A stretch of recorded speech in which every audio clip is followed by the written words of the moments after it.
Welcome in, everyone, to another episode with the Second Chances. We're going to start this episode a little bit different because today, on January 15th, it is our 2-year anniversary for this campaign.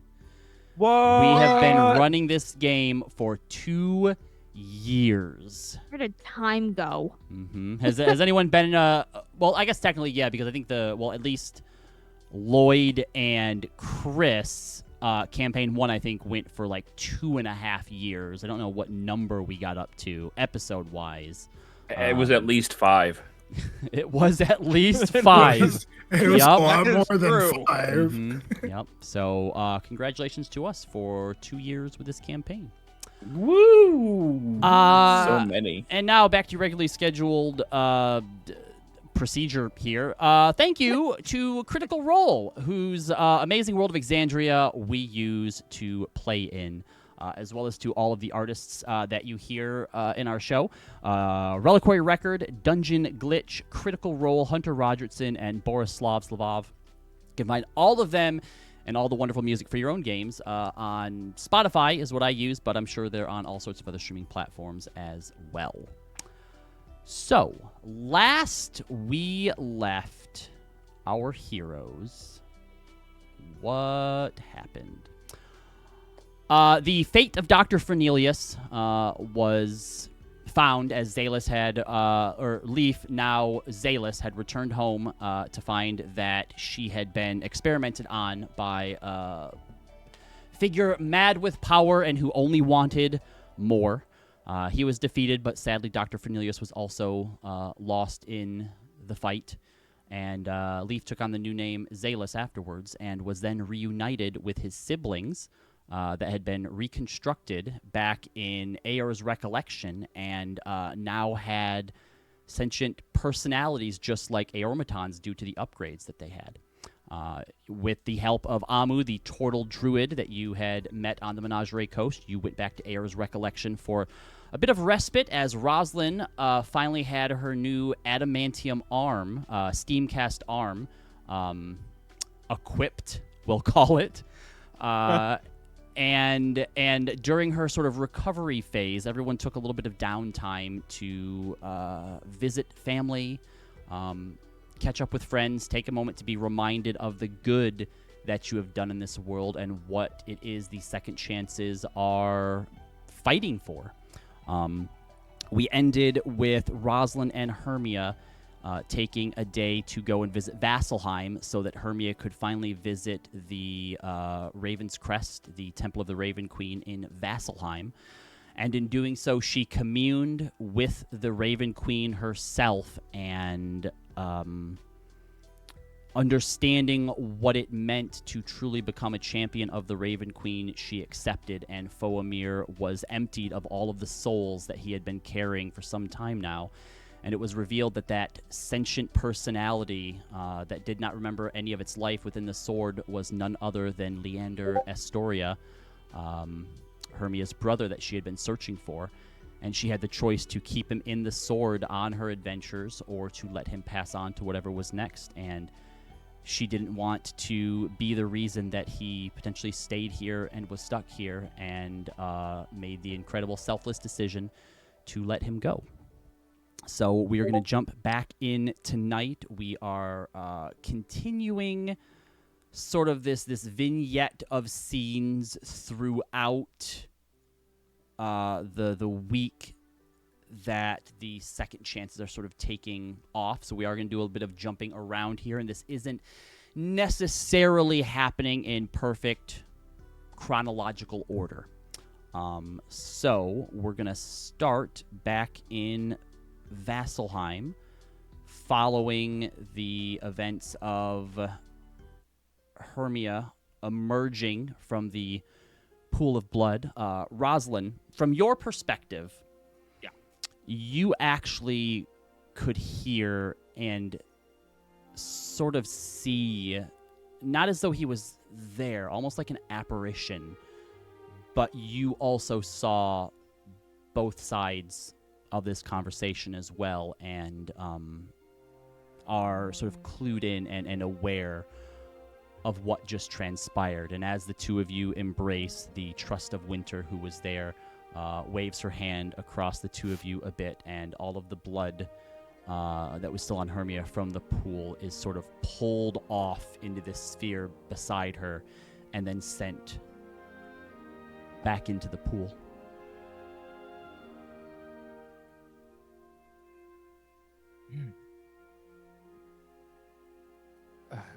Rosal kind of glanced at Hermia. Are you okay? I don't know. Yeah. No, I wouldn't think so. She'll look at the Trust of Winter.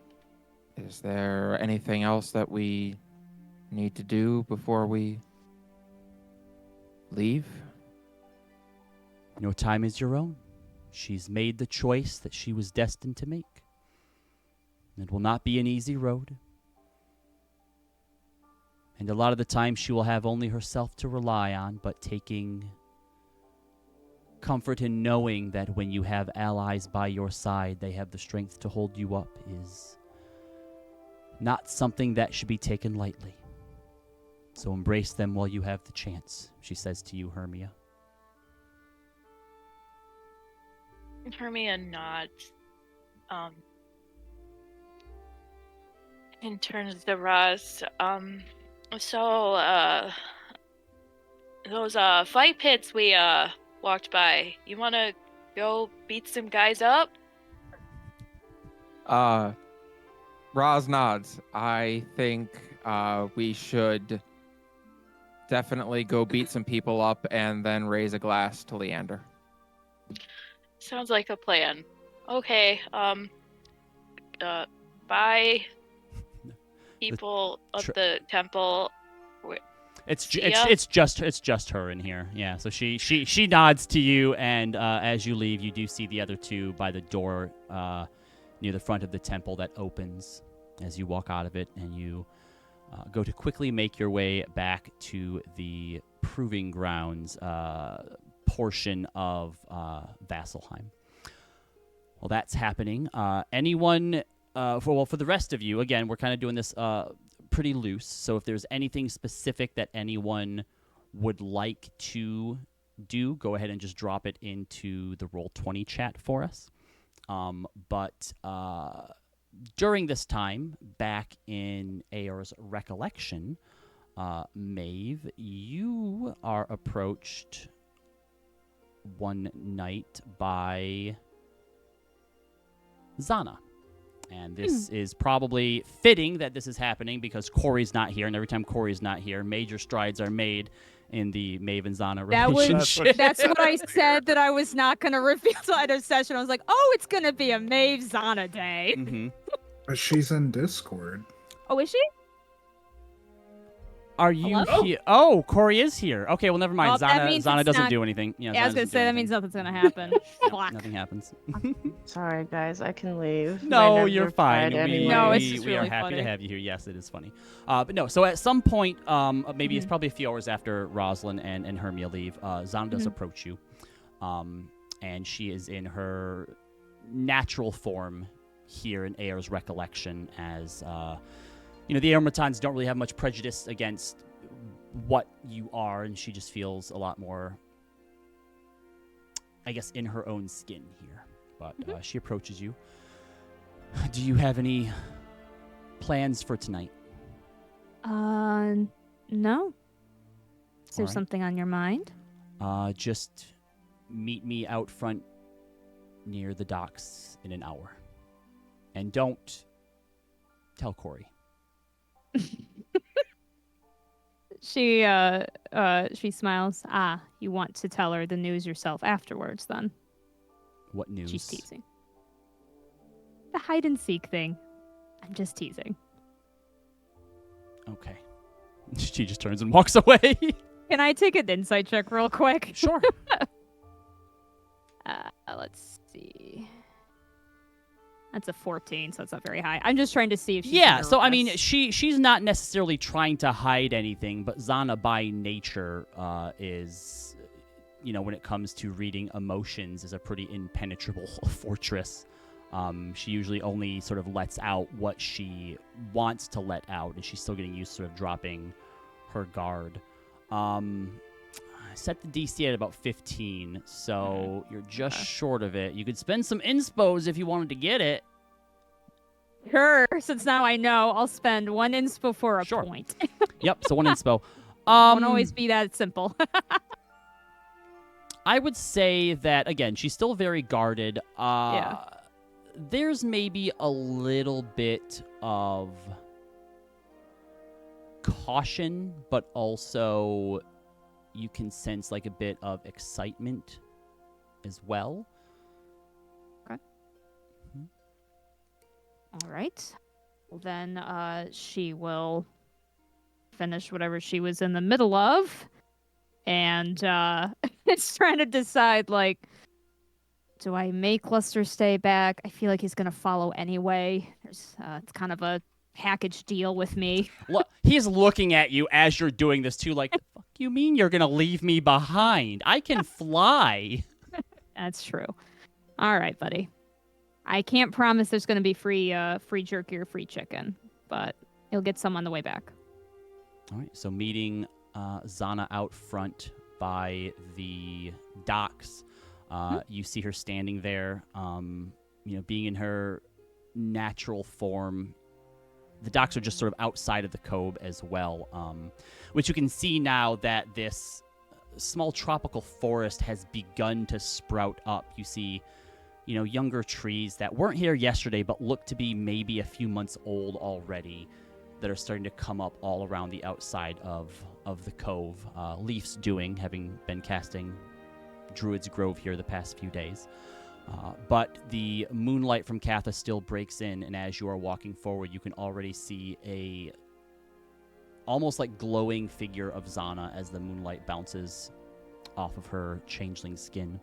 And you can see that she is currently standing near a small sloop, unmooring it from the docks. And as she turns to see you, I thought that we could spend the night out on the water with your Moonweaver, and she points up to the sky.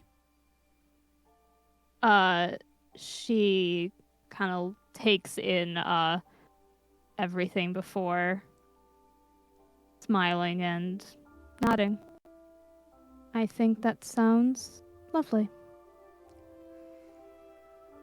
Do you know how to sail? Not particularly. That's good. Do you? I do, yes. It's one of my many that's skill good. sets. I'm from a landlocked forest, people, so I don't. I've lived in the mountains all my life. Yeah, exactly. Yeah, and she doesn't take you out very far. You're only maybe a couple hundred yards off of the coast here. It is a clear, peaceful night. The water is almost, still and glass-like as it gently laps up against the edge. And you spend some time admiring the scenery, small talking about the hardships so far, what's still to come. Was there anything particular on your mind that you wanted to talk to her about being out here at this point? I think what is the moon? Like, you said it's a full moon today? Yeah. Or is it? Yeah. Okay. Of course it is. Clear night, stars are high and bright. Katha's shining, rays down on all of you. It lights up and has almost a perfect sort of mirror-like reflection off of the water as well. They'd probably be having some sort of celebration tonight. It was common, even if there wasn't an official holiday, to do something when the moon was full. As Leo would say, a pallid pile. She rolls her eyes. Well, that wasn't exactly how I experienced them, but maybe some that were lucky enough. Maybe it was more of about work, but it's nice to enjoy the beauty of it for once without thinking about things like this or even thinking about travels. And she'll look at she'll look at Xana and smile and go, right out here. You are Sehemi to me. She smiles a bit, then sort of averts her gaze and goes silent for a moment. About a minute passes, and you can see that she's sort of clearly lost in thought about something. On your mind. Hopefully not the nickname. I have definitely not been waiting too many No, days to tell you. It's sweet, thank you.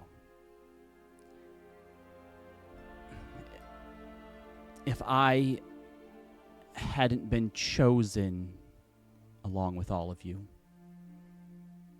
you would have killed me in Baise Tile.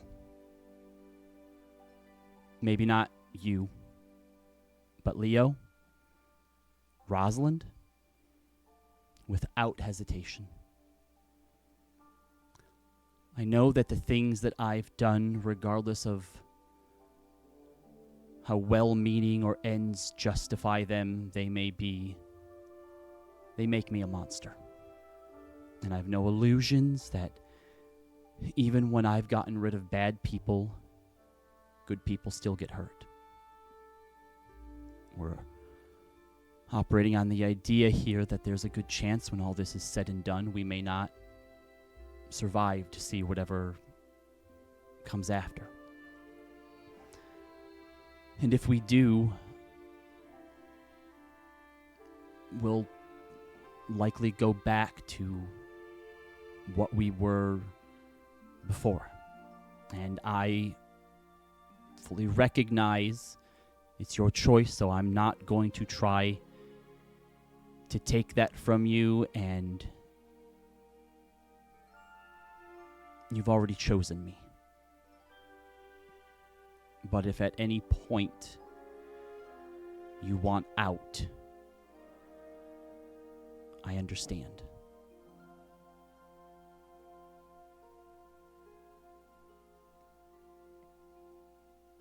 I've mentioned before that you do have choices here. And that will include when all is said and done, if we survive. And I also have choices here. So yes, depending on your choices, I may not be able to follow you. But I hope you see your own autonomy here.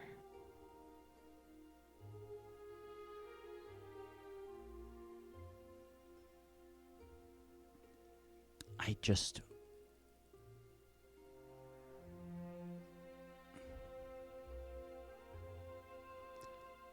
know you all think that I'm a hero, just like the rest of you are, but the things that I've done to get to where we are now make me a monster.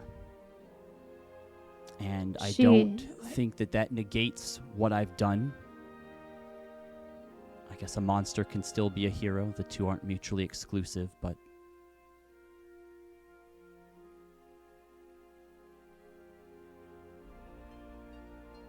She reaches for her hand.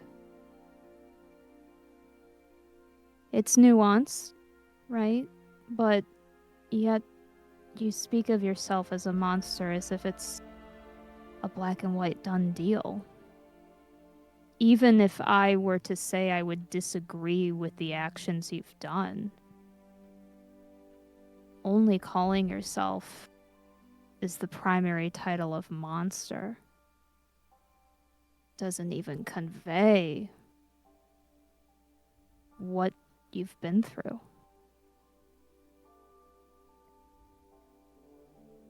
I saw the dream of your younger self. I wasn't there. I don't know what you were thinking at the time or anything like that, but I saw it. What you were pushed to do.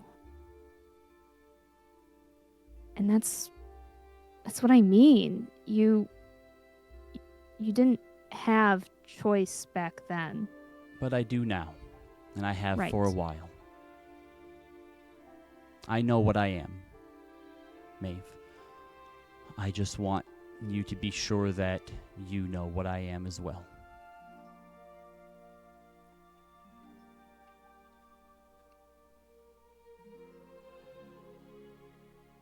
Right now, with my full knowledge of what you've done, with my full knowledge that you may return to that life, even if I don't agree with that, right now to me, like I said, you're my Sahimi. She smiles. And what I ever did to deserve such an Anto-Atil, I'll never know. And you recognize in Elven translating to gift from the moon. So cute. I'm going, Sahimi was my word for moonlight, for people who are wondering. Go ahead. I'm going to ask Zealous to take me to Rexxentrum tomorrow. I need to check in with Xenatol, and it's going to be more of a conversation than even a pair of sending stones will allow. Talking to him about what? There's a few different things, but that's between me and him. I will be fine. You don't have to worry. Please. Let me at least come with you. I know I can't be in the meeting. I get that, but let me at least be in Rexxentrum with you. You see her thinking about it for a moment. Honestly, I- Zalis could probably use some supervision, so that's not a bad idea. He snorts at that. Besides, I know I'm going to need you for what's ahead. So let me at least do this for you. I'm not going to try and stop you. Aw, you've learned. The two of you enjoy the rest of your night out here underneath the stars. Zalis, Leo, or Corey, is there anything that you would like to attend to? It doesn't have to be in order. Again. Yep. Again, so if it's something with Maeve or Xana or even Rosalind and Hermia, it could potentially happen even if they're not here at the moment. But I dreamed a Yukatoa. Do you want Why? to dream to Ukatoa? Wait, what? As a player, I want to. As a character, I don't think it's a good idea. So I'm going to tell you really? right now, as your dungeon master, it is not a good idea, but I'm not going to stop you.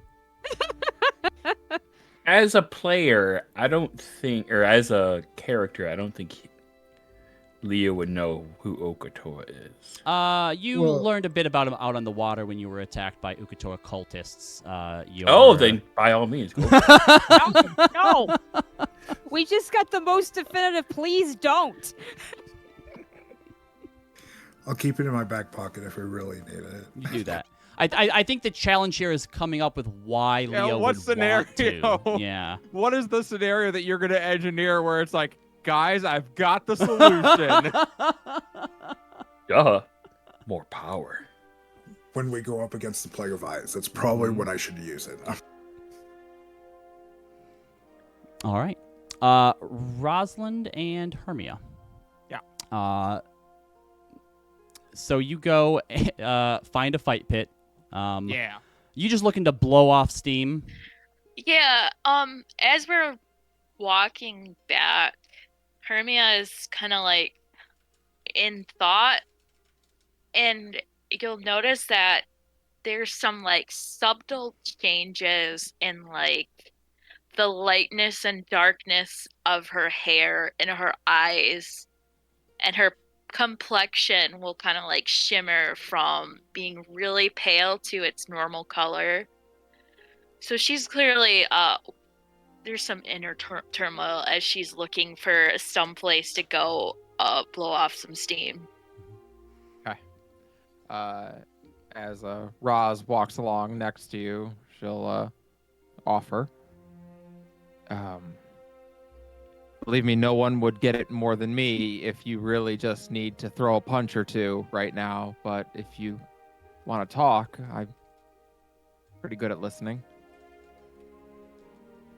I feel like if I stop, it just becomes more real, and it's not something that I can take back. It's not.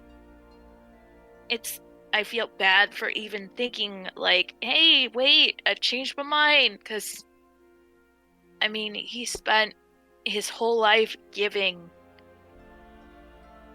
to me, Of and course. it seemed unfair for him to just be tied to me for all eternity, like not Yeah. being able to move on. That's not fair. But it's so quiet, and I don't like it. I think Roz, in her soul, knows exactly what you mean. She nods and she stops as we're walking and takes your hand for a moment. He was your brother. And you loved him, and he's gone. And it's okay for that to hurt. It is okay to not be okay. You don't have to put on a brave face, least of all with me. It's all right to hurt. Do I think you made the right call? Yeah, I do. But, I mean, if you looked at that situation and you thought that there was any black and white, yes or no, right and wrong answer to it, there wasn't. Everything is shades of gray. Talking about people's lives. Talking about the love you have for family and friends.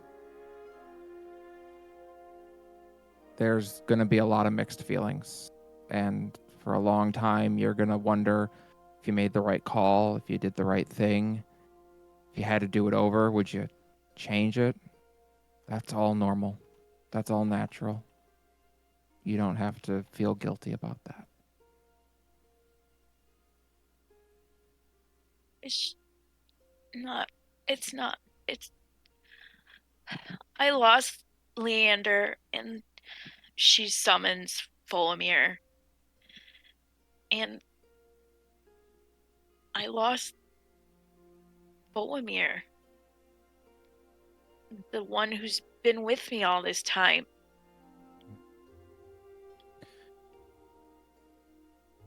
Roz kind of smiles and goes, I was wrong. We actually do need to go fight because I want you to see something. When I first came here and I didn't hear Saris in my head anymore, oh my god, it scared the hell out of me because I was so used to having Saris there to help me in battle all the time. Watching my back and keeping me focused, and I thought, without her, what was it going to be like when I fought? And pretty quickly I realized I still heard them. That part of them that has forever become a piece of you still speaks up in battle, especially, I think. Come on. You think? Okay. No, let's go fight someone. I think you're going to find you haven't lost as much as you think. So it doesn't take you long to find a place that allows you to enter. And around here, it's less like warriors and fighters and more like, the tougher working class. Also, trying to find some way to blow off steam. They're not pushovers by any means, but, instead of finding like other paladins or monks, you find like mining workers, after their shift has gotten out, getting drunk and finding places to fight. Most places don't let you use weapons as a result, so you're going in, hand to hand, no armor or anything. So I want both of you to make. I'm gonna let you choose athletics or acrobatics. One kind of is more offensive sort of focus, the other maybe a bit defensive. And I want you both to make it, and you are trying to beat a combined DC of 30. Oh boy.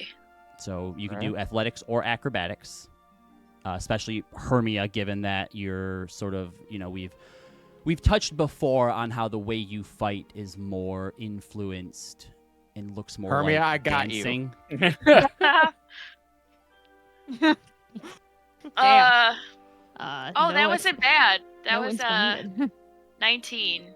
Oh, yeah. So a 19, I assume did you do acrobatics? Yeah. And Roz with the natural 20 in athletics. You find a place that lets the two of you fight together, which you have now started to become accustomed to after your time in the Maelstrom back in Nicodranus. And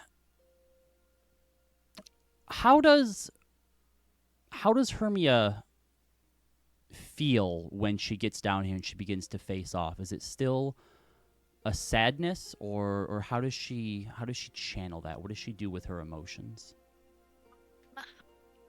I think it's more so fear that she's not going to hear anything. Mm-hmm. And so she's kind of like focusing in like how she used to talk to Fulmir, like, hey Fulmir, like, we got this, right? So as you are getting ready, and as people are placing their bets, and you're trying to psych yourself up, you don't hear someone speak directly to you, but what you do start to do is recall what was taught to you. You start reciting the lessons. You start checking your stance. You're looking over your opponents for any weaknesses, anything that you can exploit. And while it isn't exactly the same, you do realize that he is still here with you, that your brother has been teaching you things all your life. And Rosalind, with the ability to talk telepathically, just before you're about to start, reassures you in the back of your mind. And as quiet as it may be sometimes, you do know that you are always going to be connected to your friends. And this fight goes real bad for these people that you're going up against. You're not used to using your fists, Hermia, but you are fast, you are graceful, and even if you can't hit hard, you know how to use your opponent's momentum against them. And I don't know if it's for the first time that's for you to, I guess, figure out yourself, but when all is said and done and you and Rosalind are standing there with people cheering, nary a scratch on you, you know that you are not the same person that you were 6 months ago when you first picked that sword up. I think like during and after the fight, she's not like sobbing, but tears are just kind of silently streaming down her face. I think Roz had to promise not to throw punches with her left arm to even get in the ring. So There was definitely a moment beforehand where the other guy saw you and they're like, is that legal? I thought it was no weapons. She's like, Her I'll only arm. punch him with this arm. As you are climbing out of the pit, Hermia, you do overhear, and something catches your eye as you see two Eladrin collecting their winnings. And one of them goes, that's why you never bet against an Eladrin. Obviously superior in just about every way to whatever that riffraff was. And you've seen Eladrin here and there before, but as they're walking away, Hermia, you kind of tense up a little bit because you recognize the cloaks that they're wearing and the emblem that is on them, that they are members of the Court of Stars from Venentia. Hermia eyes kind of like narrow, and she looks at Roz. They're from home, or Oh. my old home. Oh. You want to go mug them? That's tempting, but odd that they're here, of all places. Oh. Yeah, I suppose so. I feel like we should probably tail them. I'm in. Okay, All right. do it. So as you begin to do that, Corey, what is it that you would like to do?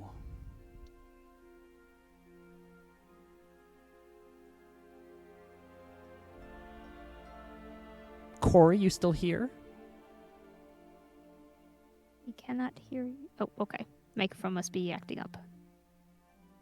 Hello. There Now we you hear you. are. Yes, hello. I had a really cool one-liner. And we totally missed it, didn't we? Yeah, Yeah. it's okay. I would like to talk to Mother Maeve, if possible. Yeah. Yes. Yeah. So we'll say that you're searching around for Maeve. You make a investigation or perception check for me. Just, Oh my god. just for funsies. Jeez. Okay, 22. 22. You find Maeve right as she is stepping onto a small ship with Xana and pushing off out into the cove towards the sea. So it's a few hours before they come back, but you do find her coming back towards the half ship on its side that is now the home of Zalus's siblings and where everyone is currently staying. So yeah, you're able to track her down. I think would I have known that she was with Xana? Yeah, you saw the two of them go out on the boat and basically had to wait for them to come back. Okay. Actually, no. I don't think Corey would have paid attention. I think like as they're approaching Maeve, they're on their girlfriend stone, just like gabbing away. Like, I missed you too, you know. So, it's Maeve, okay. as you're getting back, you hear, no, you hang up. No, you hang up. Ah. Those days. Mm-hmm. And then yeah, seeing Maeve, I just go, okay, yeah, I know. I'll call you later tonight, okay? Okay? Okay. Bye. Bye. And just go. Maeve just Oh, grins. sorry. I don't know if you saw anything, but that was my girlfriend. How is Faye doing? She's doing good. She's doing really good. We've been talking and hopefully, planning our next visit and stuff, and like maybe I can meet her friends and meet her folks and yeah. So, yeah. And Corey's just like blushing and just like getting lost in the sauce there for a second. She reaches over and pats their head. I'm happy for both of you. Thanks. Sorry. No, sorry. Business. Okay. I wanted to talk to you because I know we really discussed like everything that I did with the Nile situation and the Cobalt Soul, and I'm so sorry. I will always be sorry, but I wanted to know if maybe since we have some time, I was gonna check in on him and also maybe potentially do some legwork, I guess, that I feel like I haven't been contributing necessarily to in our group dynamic.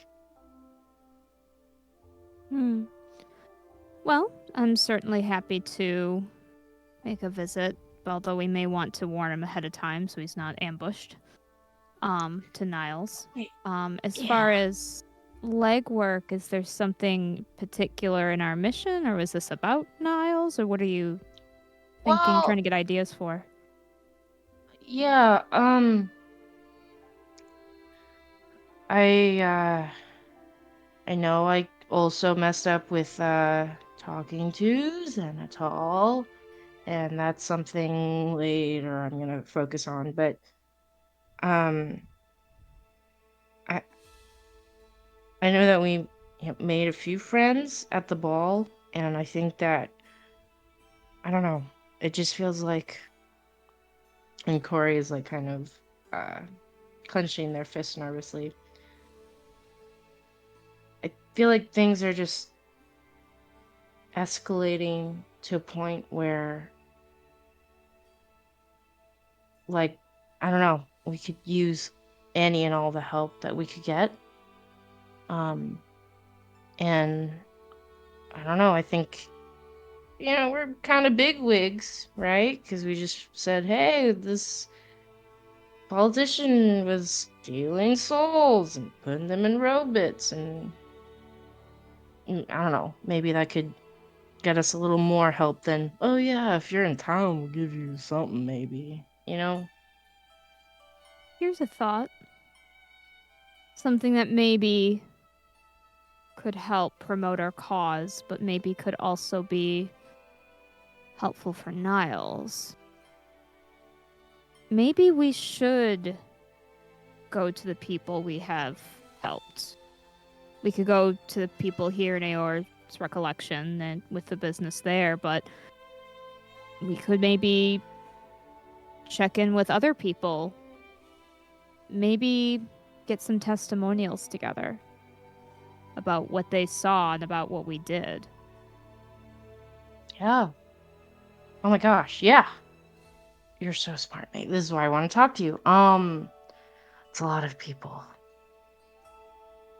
Let's maybe narrow down to the list I wrote 3 weeks ago. This is Where's that list? Mia, the player, says thank you to Sarah, the player, because I could not do that kind of work. That's right. Yeah, I wrote a list out like a minute ago. Okay, here we go.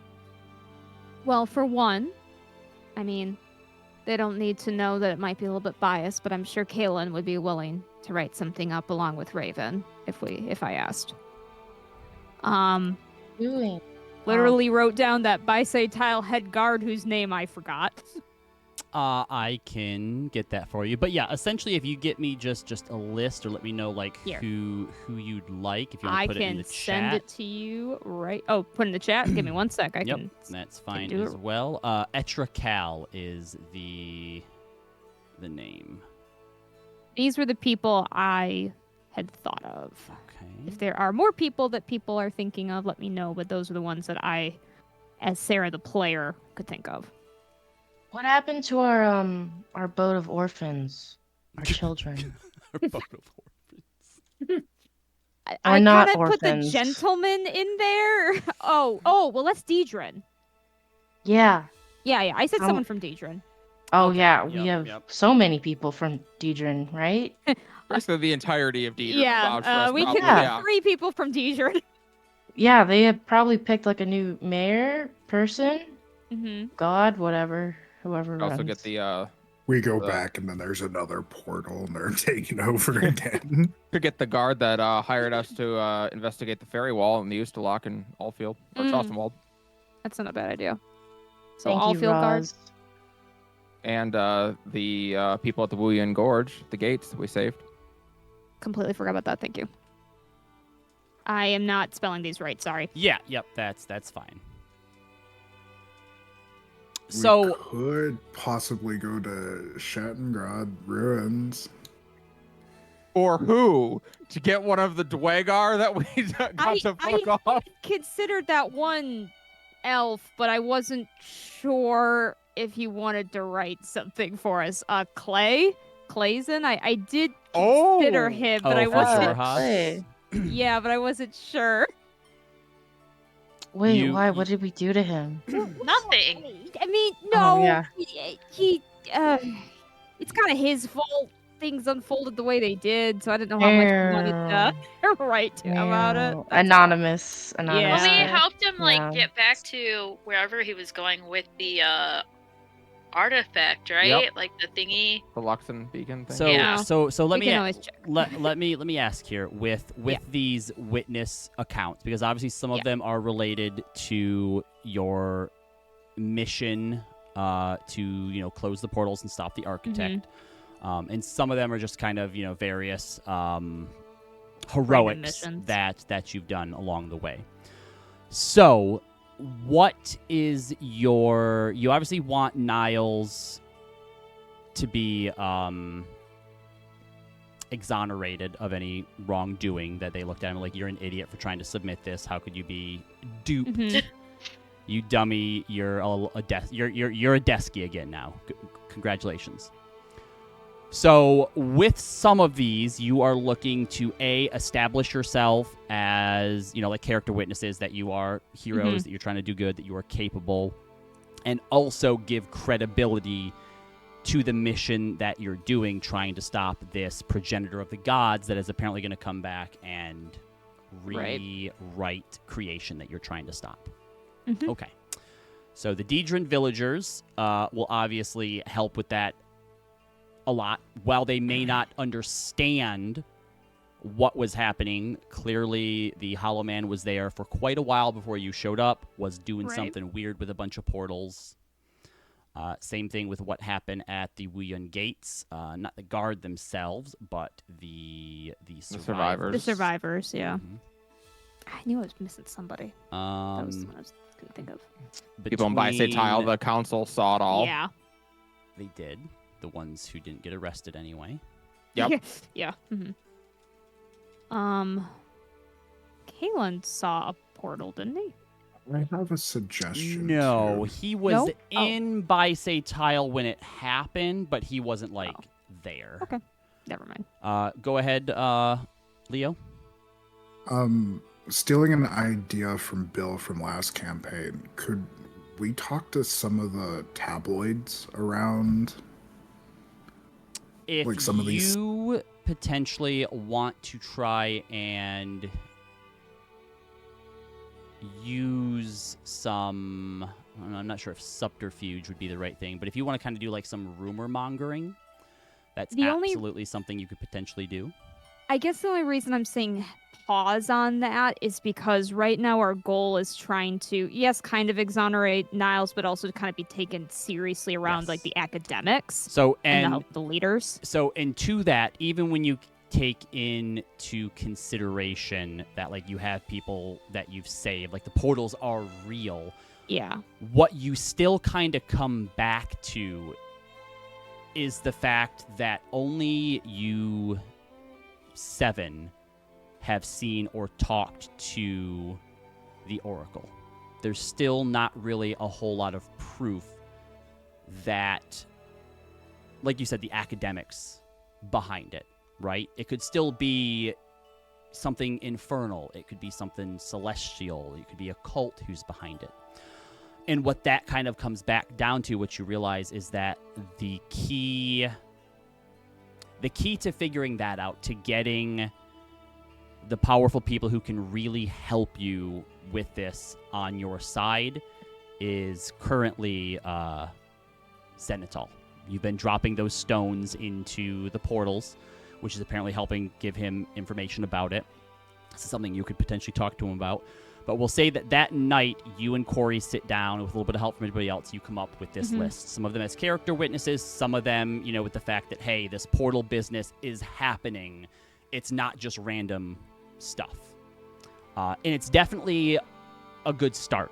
You use basically the next day to short rest, dream to who you can, short rest, dream to who you can, and you probably have to spread this out over a couple days, but everyone that you get into contact with is more than happy to write up a debrief or a testimonial on how you helped, how you were instrumental to it, all these sort of positive things.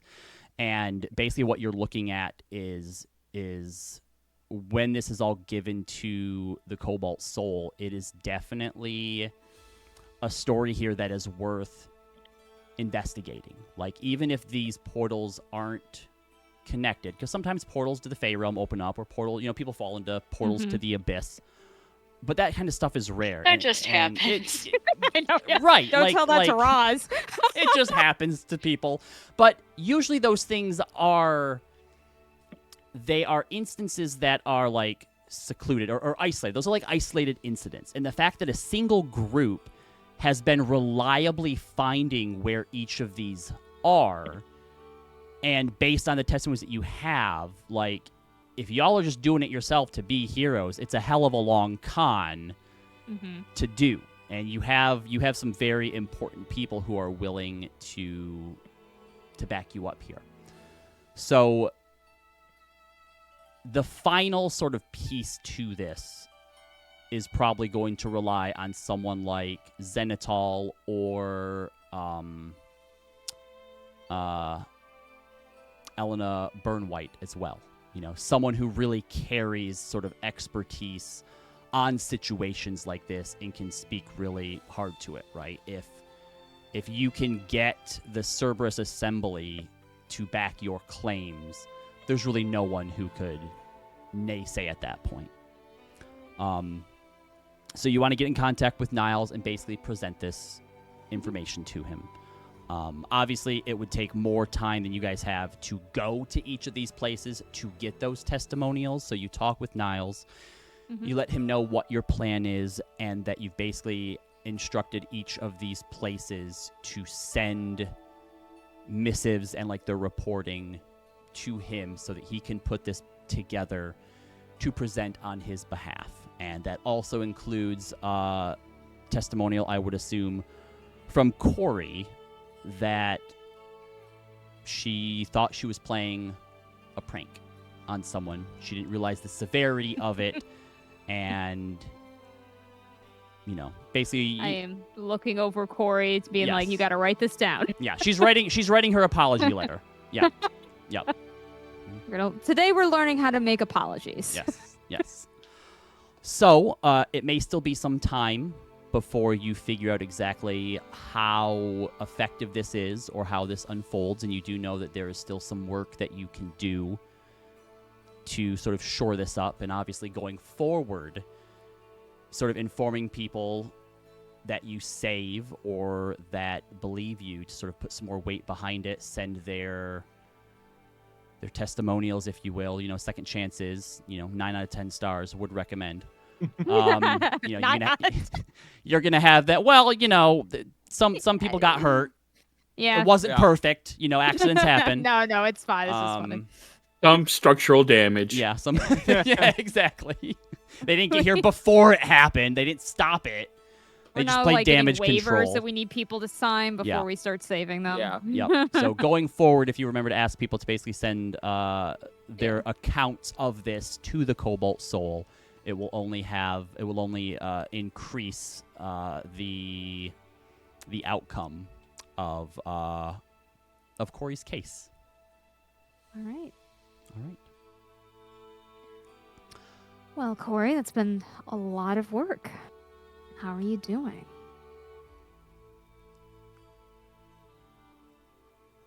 If you're saying something, Mia, I cannot hear you.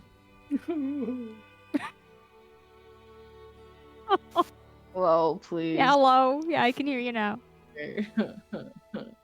I think Corey is just like, yeah, I just, you know, when you like nap a lot and then you wake up and you don't feel energized, but you also like can't go back to sleep. Yeah. That's how I've been feeling for the past like 5 days. That sounds hell, and your work is appreciated. Yeah. Just thanks, Maeve, for everything. I'm happy that, you know, that I'm working on fixing what I did to Niles.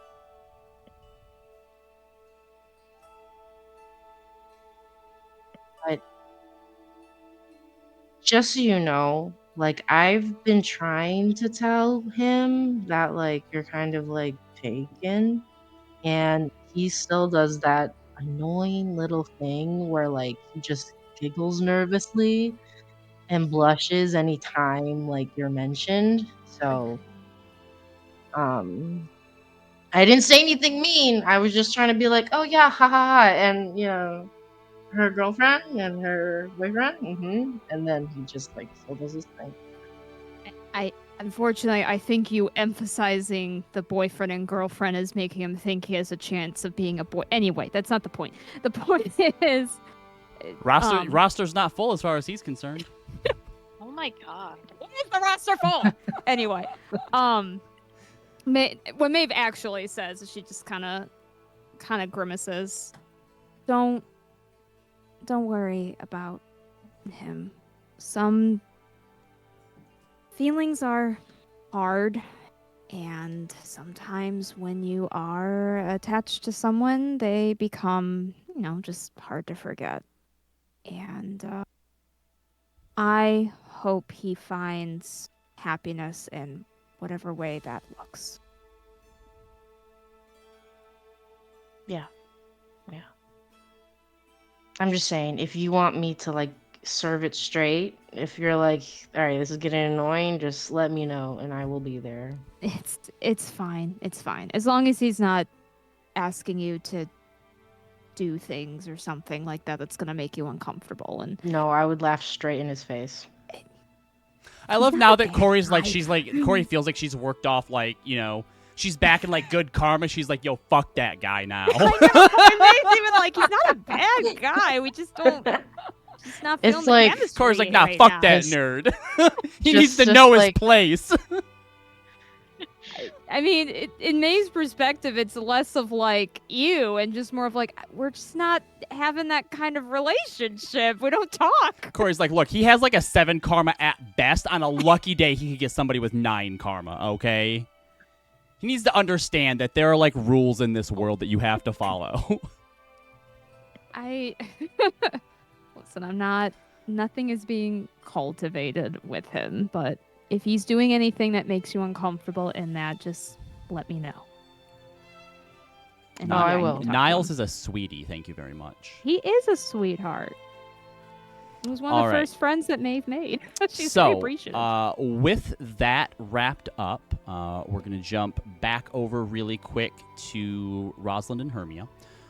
You follow these two around for a while. It's not difficult to do. They are so oblivious to everything that's going around or going on behind them. And you don't just get information like from listening in on them as you're going around. You also start to eavesdrop on conversations and reactions that people are having around them as well, because they are loud and everyone knows when they are near. And what you discover is that Venenthia has apparently been seen warping and appearing all over Exandria. The broomstone that keeps it floating, sort of buzzing with this wild magic. And it had been floating over Vasselheim for about a week. And then 2 days ago, the broomstone started to power down, and it landed in the ocean just off the coast of Vasselheim. Some Eladrin officials and nobility have been granted special access to Vasselheim, but given the city's anti-arcane stance and the very magical nature of Venenthia, the city is on very high alert as things are being sorted out.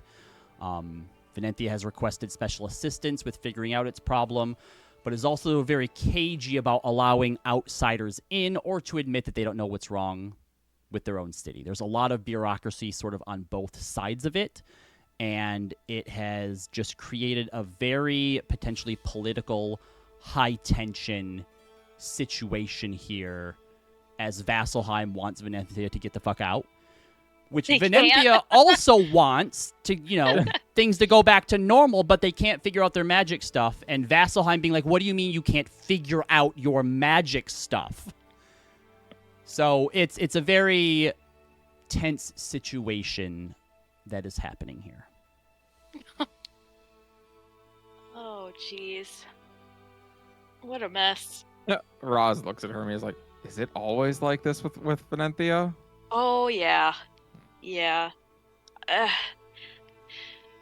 It's it's insane just how stuck up we are, and then it just at some point you need to just admit that like you're not above everybody else and that you're no better than anybody else.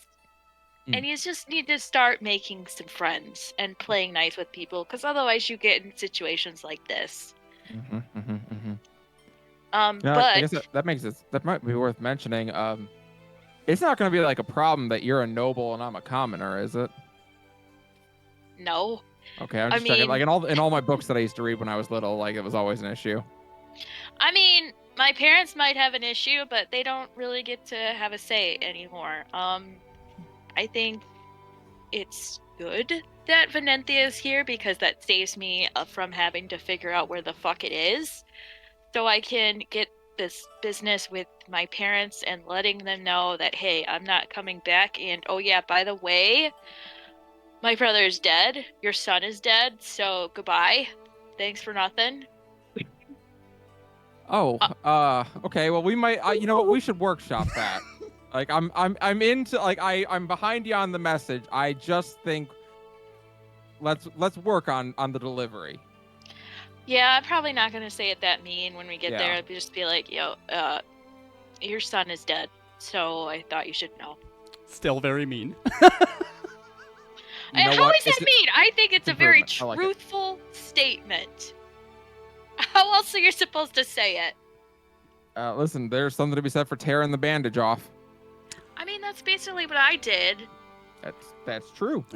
So Rosalind, while you're Yes. here in Vasselheim, also it should be said, Amu isn't like walking around with you. He basically waited in the abundant terrace and was like, "Find me here tomorrow," and he kind of plopped down next to this giant tree. He plopped down, and we all just assume he did not move, and he probably didn't. So you also wanted you also had some Yes. business that you wanted here. So upon asking around, you find out that there's not really a shrine here, which probably doesn't entirely surprise you. And after seeing sort of how a shrine of Avandra manifested in a civilized place in Port Damali, maybe that's a relief to you, maybe not. But as a result, you wanted to sort of set up something similar as to what you did in Wildmount. Yes. Yeah, wherever looks like the slums of this city, Roz wants to try to set up a shrine like she did on the road south of Drivenload. So you find some supplies. You find yourself a grocer who, you kind of talk to a little bit, and inquire about the idea of having something restocked on a daily basis. You talk to a few of them, trying to, again, find someone who's trustworthy enough that if you give them 500 gold towards something like this, that they're not just going to be like, oh, yeah, sure, yep, definitely going to make sure that stays stocked. And then as soon as I leave, it doesn't. Yeah, Yes. exactly. So you get what you need to sort of set up the shrine in, kind of set off to see if you can find a place that feels appropriate for it. At some point, you are approached by some of the Bastion Guard here that are kind of like, what are you doing? Fair. Yeah, and they're kind of giving you a bit of a hard time. It doesn't seem like it's anything out of, like, malice or anything. But, like, a person just trying to build a random, Shrine. little shrine out in the middle of, like this is weird. People don't just, it's more out of ignorance than anything else. And as this has happened, you're approached by an elderly woman. She's wearing misshapen, sort of patchworked armor. It looks almost hand-me-down, or like it's been personally repaired over the years. Perhaps at one point lustrous and well-made. She has aged white hair that's pulled back into a ponytail, a spear at her side, and a dented shield, with a familiar face that has hair that becomes a long, winding road behind her. And as you're kind of, and as these guards are like, all right, explain one more time. You want to set up a little house to put food in it, and you think that people are just going to take it when they need it. No, I told you before, I don't think that they will. I think that if Avandra wills that they do, they will. So a god's gonna just make them take what they need. Well, I'm not saying it's going to happen. I'm saying I have faith that it will happen. Isn't that the whole point? And the two of them just kind of look at each other, and then you hear the giving tourists a hard time again, Willard. And the two of them kind of look around. Miss Luckwright, actually, this one might be one of yours. You should talk some more sense into her. We're watching you, though, the two of you. And they walk off, and she goes, "Don't mind them. Not everyone understands the capacity for kindness that we all have within ourselves. Excuse me, my manners. My name is Catalin Luckwright. The two of you are Rosalind, and this is my girlfriend Hermia. It's a pleasure to meet the Hi. two of you. I see that you are also a follower of the Changebringer. I am a follower of her message, yes. And what is it that you're trying to accomplish or build here? Right. In Wildmount, where we're, well, I guess neither of us are actually from there originally, but where we've been traveling, I had set up a shrine on the roadway. I only recently learned who Avandra was, and I liked the message a lot, so I thought, what might people need as they're trying to walk their own path? They may be hurt, or they may need food or rations or whatever. So I set up a shrine where people could just take what they needed. And, I mean, sure, someone might just come and take everything and laugh as they leave, but that's not my responsibility. That is the Changebringer, if she so wills it. That is a very kind thing to do. Well, it's getting late. Do the two of you have someplace you are planning on staying tonight? No, I think we were just going to look for an inn. Well then, please allow me to open my home and hospitality to the two of you, and I also think I might have a decent enough place for you to set this up where it can also be watched over. Oh. Well, that would be excellent. She kind of like glances at Hermia. Hermia just shrugs and be like, well, there you Okay. go. Well, please thank you. follow me then, Rosalind. Roz and picks up like her still half assembled shrine, like all the pieces. She's your, like, your "I got IKEA this." shrine. Yeah. I call it the Bjergsen. So as the two of you follow her, we're going to pop back over to everyone else. And Xana approaches you one morning, asking if you would be willing to send her to, or take her to Rexxentrum for a day. And Maev is there as well. Good. I was gonna say, do I have to rush in on time?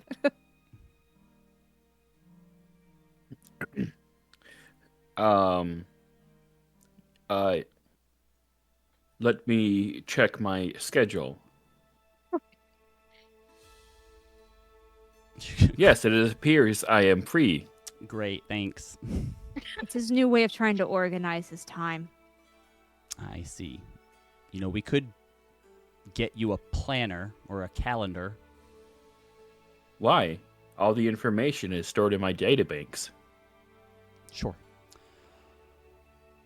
Well, okay then. What is it that you need to do in Rexxentrum? I need to speak with Xenatol. Oh. Shall we accompany you? Sure, if you'd like to. Remember, we are still technically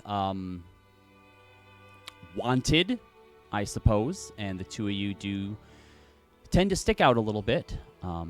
So Well. Pick a hair color. red. She still has her compact that changes her hair color.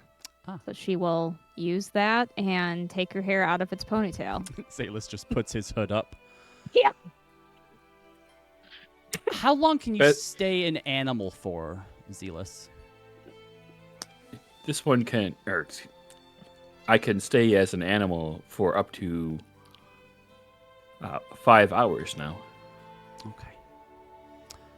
So you head on out of Ayer's recollection, find a suitable tree that's being used, and there's probably plenty of trees that you would have remembered from your time in Rexxentrum. So popping through them, Xana does recommend that until they get to someplace safe, Zealous, maybe you could turn into something small that Maeve could carry around, and also that Luster should stay hidden. Yeah, for sure. Well, she's used to doing that. It's up to you, though, Zealous, if you think you can be stealthy enough.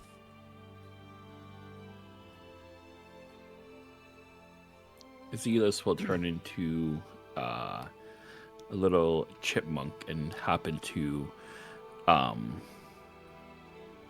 Xana's little front pouch.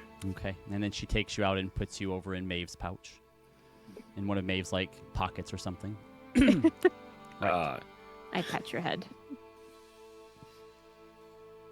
Zealous was going to crawl and jump over back onto Xana, but after the head pats, Zealous is content. So Xana quickly leads the three of you to Xenatol's manor. You find at one point you are in some of the back wards or in some of the back sort of alleys near the Shimmer ward, where there's a bunch of sort of barrels and crates sort of stacked up against the wall, and you watch as she moves a few, searches her hand across some of the bricks and stonework before one of them presses in and actually takes you through a secret passage just outside of the Shimmer ward, just as a way to get past any guards, who may ask questions, or, just in case you end up with someone who wants to do their job for once. And it isn't long before you are back at Xenatol's manor, where you had found Xana all those months ago, where Corey had asked her to join before waiting exactly one town to leave. Xana walks in, doesn't knock or anything, and turns to the two of you. I guess just wait here for now, and I will be back. And as she turns to go further in, you see Xenatol actually descends down the stairs. I thought I had heard someone enter, Xana, and you've brought two of the second chances with you. Timavra, Zealous, my condolences for your recent loss. Do we know what he's talking about? Oh, to Zealous. I'm sorry. Yes. My brain was like, what? I think, Maeve will just kind of look down at Zealous's non-speaking form. And, nod. Yes, you are safe here if you wanted to retake your normal form. Zealous will hop down and become normal Zealous and say, Is he called him Zealous, right? Not Leaf? Correct. That's weird. That is weird. Okay. He just kind of takes this in and nods. Noticing your chain, or your sort of discomfort at it, Xana mentions, I do report things that happen to, Xenatol goes, yes, we are in constant communications. Remember, she is technically still on a job with you, the second chances. Speaking of which, I do want to thank you all for your help so far in being able to study the portals. In fact, since you're here, I have something for you. You watch as he turns this pack around that he has on his back and fishes in it and takes out this scroll that he hands over to you, Maeve. It is experimental, but this scroll, which is a one-time use, should aid you in the stabilizing of portals. The idea is that it should slow the... You can see he's struggling to sort of choose words to sort of... in a way that someone who has like a very advanced sort of topic might try to choose like words to help someone else understand who doesn't have like the same expertise on it. Should help to stop the decay of reality that this process is causing. So you can add Scroll of Stabilization to your inventory. I don't know exactly what effects it would have, but if you get the chance to use it, do let me know how it works out, and perhaps the next one will have an increased effect. Thank you. Is there anything else from your research you've noticed? Quite a lot. I'm working on a new theory that there is a previously undiscovered category of magic, a new school, if you will, that I'm currently calling Magic of the Cosmos. Cosmic, if you will. It's a more advanced and pure form of creation-type magic. No creation magic is truly actual creation. It's more along the lines of transmutation, using something else to create something new. Even conjurations, for example, conjure from other matter or from energy. But from what I've been able to tell, the cosmic magic has the potential to create from nothing.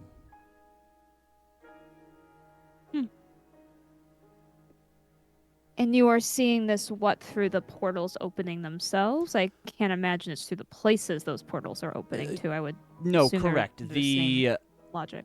Stones that I gave you to put into the portals when you close them, I'm able to extract certain data from them that I have been analyzing and theorizing with and attempting to disseminate.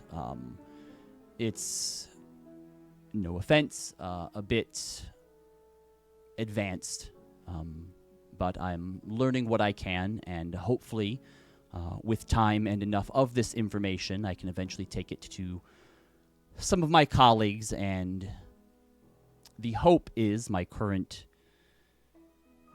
objective is that we find ways to close these portals that isn't just reliant on the seven of you with your special powers.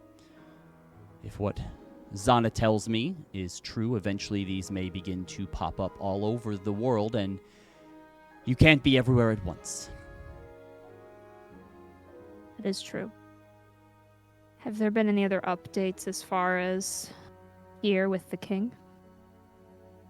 We're getting closer. I am hopeful that within another portal or two, I should have what I need to be able to prove that this magic isn't nefarious. That what you say is true and you're not being, as Astrid worries, puppeted by some unseen force.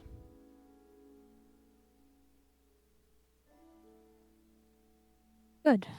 We have been able to, I'm sure as you've heard, keep ourselves pretty busy. But we know anything that can help Elena come back to us or whatever we need to do with the king here, we'll be ready. Yes, I've received a message some time ago from your friend Rosalind, who believes that she is under the effects of a feeble mind spell. That's correct. Unfortunately, any attempt that we've made so far to dispel that type of magic has proven unfruitful. It's difficult to tell if this plague of eyes is just utilizing such strong magic, or if it is something perhaps more advanced than that. Such as your Cosmos school? Sorry? Such as from this new Cosmos magic that you found?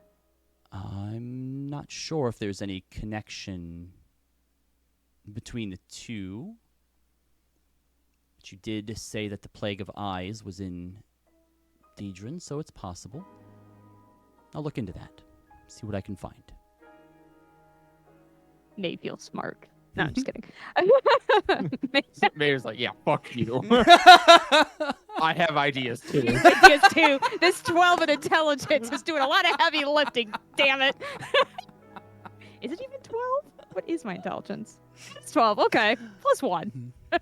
But yeah, she. Anyway. Yep. Xana kind of speaks up. Well, if you don't mind, I have some more business with Zenitol to speak about. He goes, yes, of course, the reasoning for your visit. Well, if you would excuse us, please do make yourself at home here. And we'll be back when we can. Of course. And the two of them walk up the stairs. Are we like in a seating area or something? You've sort of been let into, it's kind of a bit of a sort of gathering area. You know, there's sort of like a coffee table, has a very elegant and beautiful looking display of flowers, floral arrangement on it. There are some single chairs as well as, 3-seated sort of furniture around it. You're sort of in an area that looks like it would do well for like cocktail parties and stuff like that. There's plenty of standing room. There's a very, very fancy looking bar on the far side, just in front of a window that overlooks the courtyard. So you're free to make yourself at home here if you'd like. I suppose the big question we have here, because I know what's going to be on everyone's mind, is do you want to try and eavesdrop on this conversation? I noticed that we have with us the two characters with the highest perception in the party. One of them can turn into shit that can't be seen. Yeah. Potentially, yeah, you could. You are also in the home of one of the most powerful mages in all of Wildmount and arguably the world as well. So, steal some shit. No.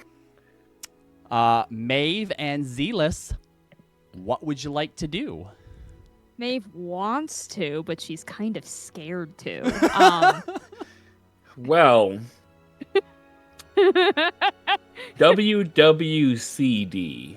What would Corey do? What would Corey do? God. He would absolutely eavesdrop. Do it. Oh. I mean, Leaf just turns over to Maeve. Yeah. Are we...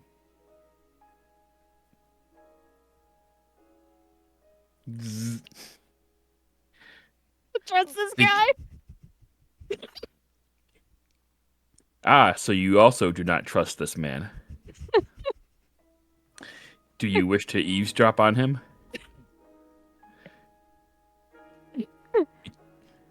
I am...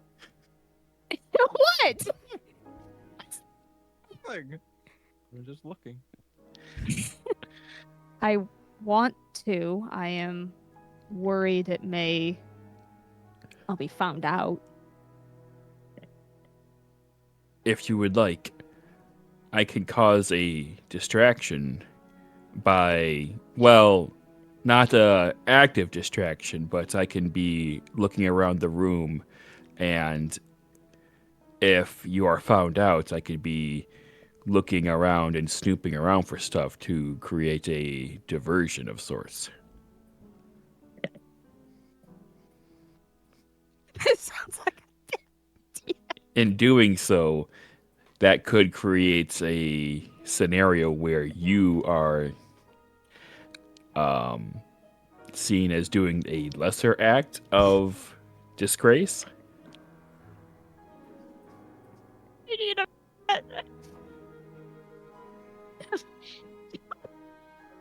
It's gonna get us fucking killed or it's genius. I'm not sure which yet. Logic is sound. Whew, fuck, I don't know about that.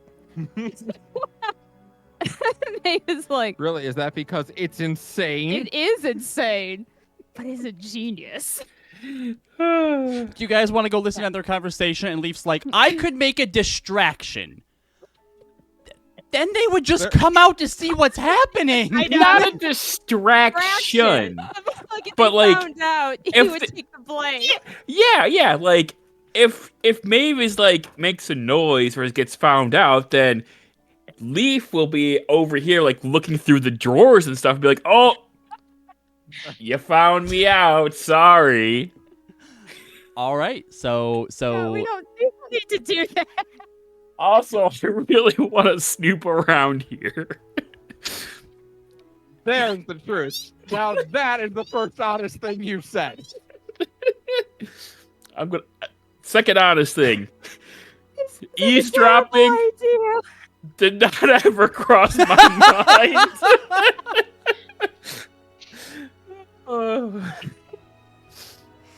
all right. Well, let me know what the two of you want to do, and I'll let you know what to roll.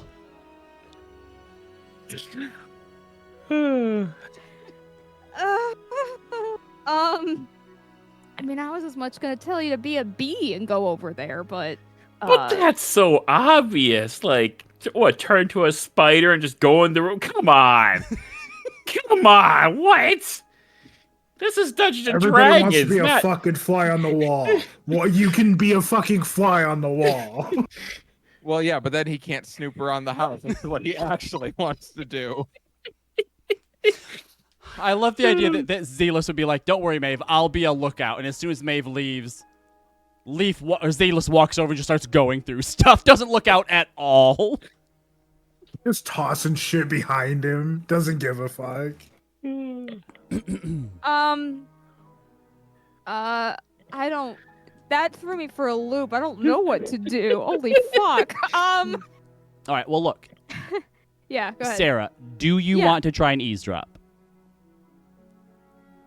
God, I'm gonna probably face consequences for this, and that's fine. But I would like to. Yes. All right. Chaos crew. Yeah, Chaos it's crew. gonna end poorly, but. All right. So fuck it. Zealous, are you going with her, or do you want to stay down here to snoop? I would like to stay down here and snoop. All right. Give me an investigation check from Zealous, and give me a stealth check from Maeve. Okay. Get it, Maeve? Yeah. Oh God. Channel Okay. Xana. This will be funny. No. Yeah. This is. Channel Xana. Oh fuck. Okay, we're spending points. Here it begins. You can It's spend channel- 13 info to get a 25. Spending points. I only have like 25 points. Look, Well, I'm no. look. I'm going to tell you that it's not that high of a DC. You're basically just trying to follow along silently and figure out where it is that they went. You know, no one's like All right. actively watching for you. I Um, spend 8 points to make it a 20. that is more than enough. So, following up the staircase, you are able to Oh, thanks, Fiona. you're able to see there's a lot of open doors up here. All right, so you know that wherever they went, it's probably behind a pair of closed doors. And you've actually been here before. Remember, you teleported in from the Yeah. Underdark here, so That's right, yeah. you know where his sort of main laboratory or study is. So, heading to there, I now need you to make a perception check to see if you can hear what's happening on the other side. Okay. With hyper super disadvantage. Just whatever Why? whatever your roll is, just make the roll. Now, your eagle eyes give you advantage on sight I perception do checks. not have eagle eyes on anyway, so it does not matter. All right. So go ahead and roll a perception check for us. 31 is the highest I can roll.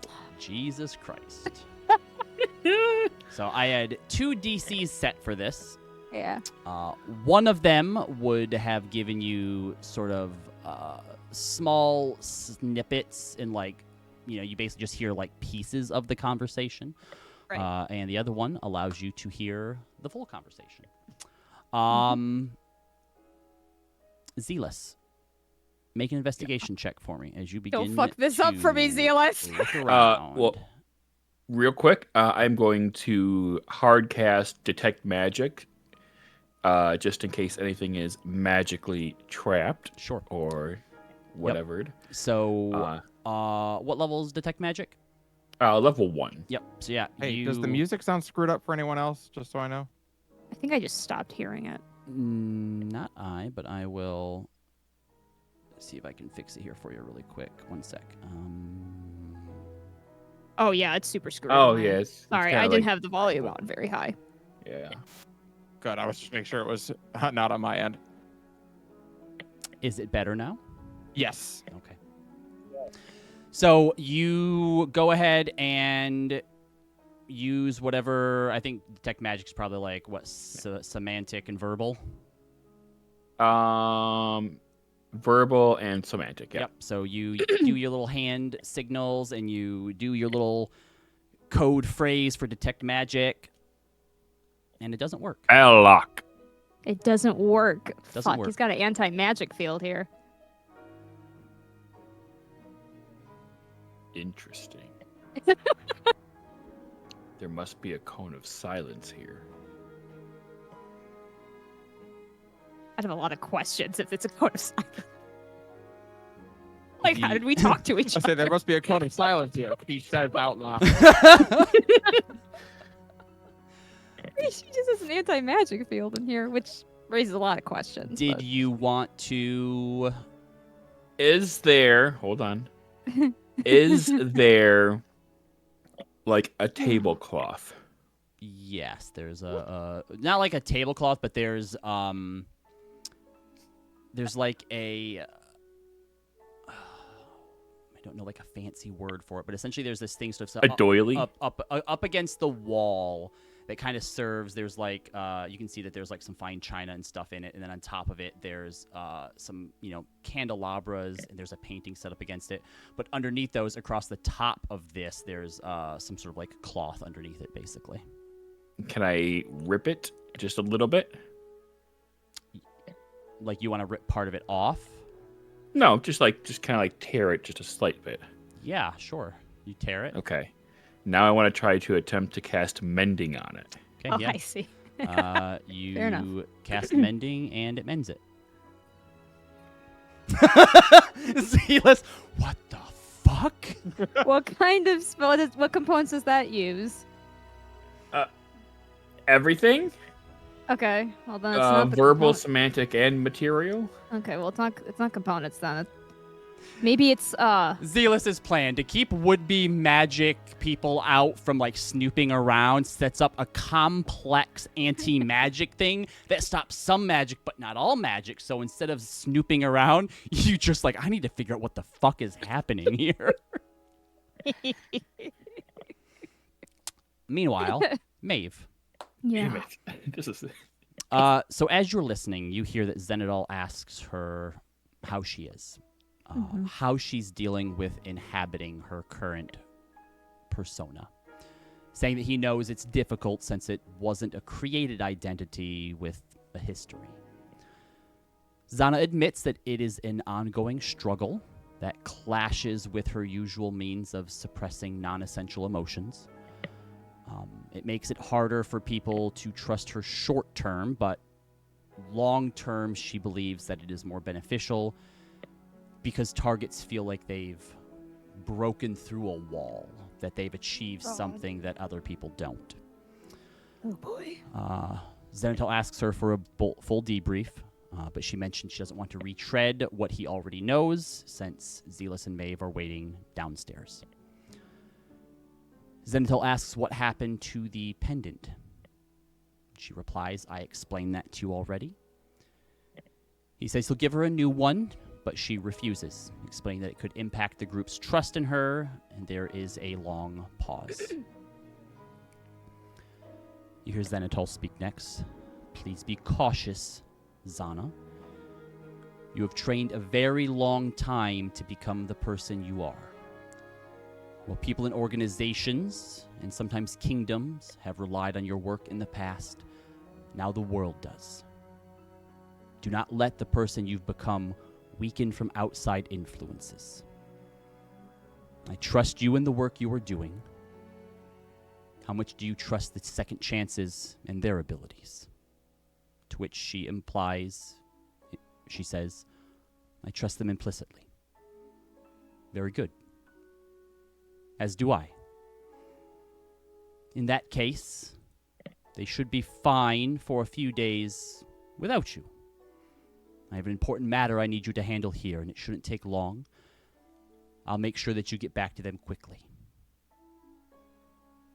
Xana replies, that shouldn't be an issue. There's another pause. You hear some glasses sort of moving around. The Pallid Elf. You have feelings for her, don't you? And at this point, Maeve, everything becomes oddly silent. Mm-hmm. There's a long, long pause. And you realize that you can't even hear the beating of your own heart or your breathing.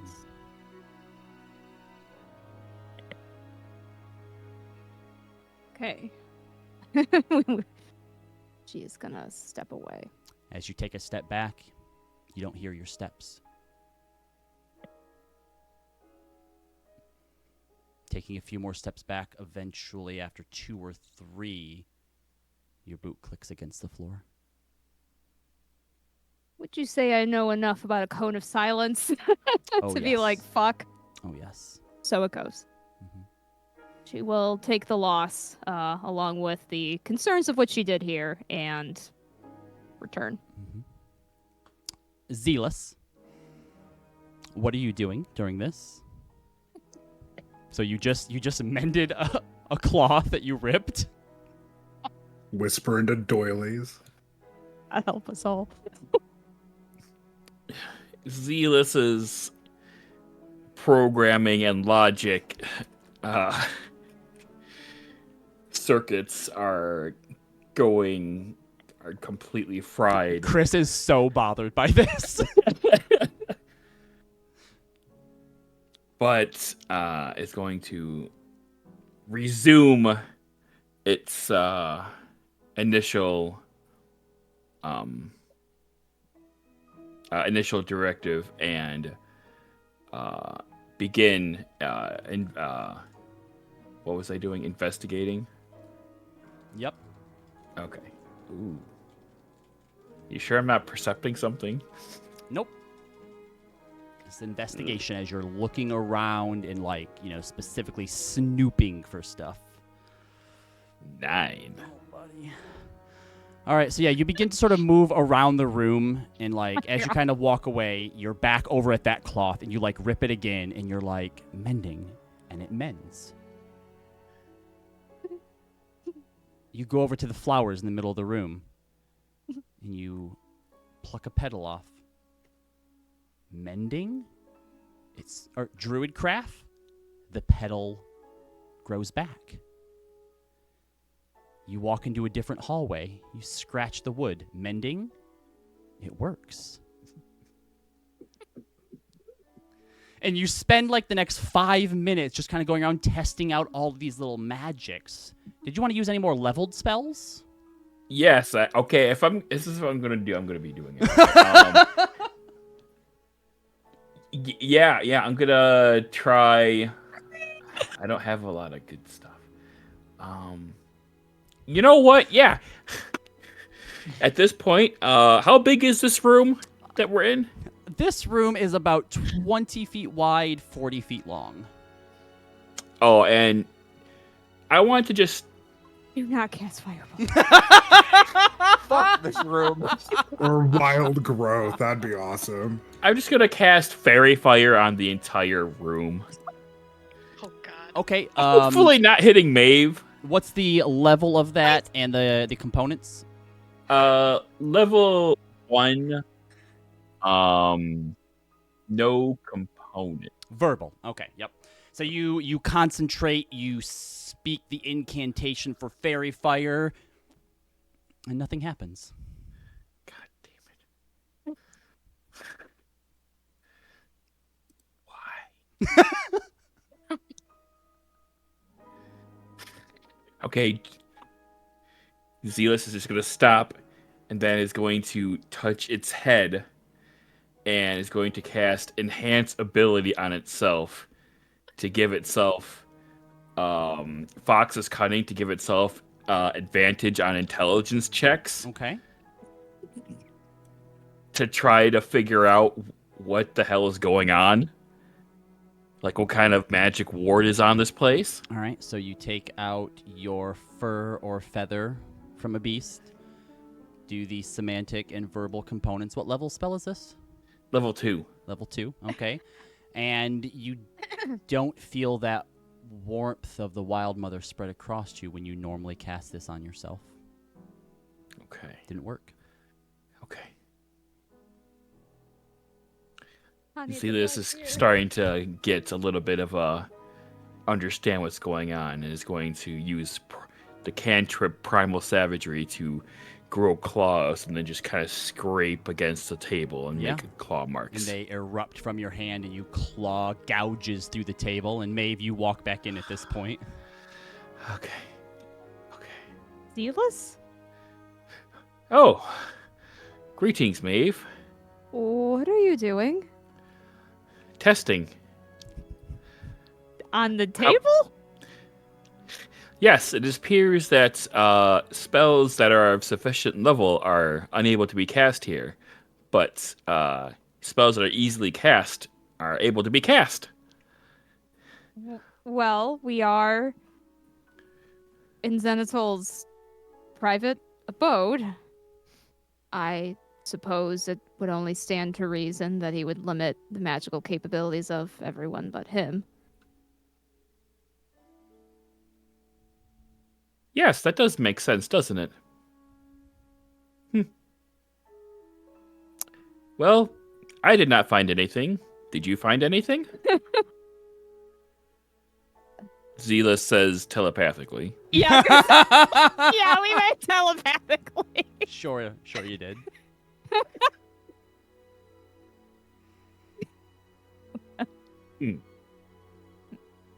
Serious roleplay. Sorry, I've been my face is so hot right now. Okay. Even though I just found out something very serious and very concerning. What are you talking about? Sometimes the lack of information is more concerning, Yeah. Robert. Did you want to cast any more spells, Zealous? No, I don't.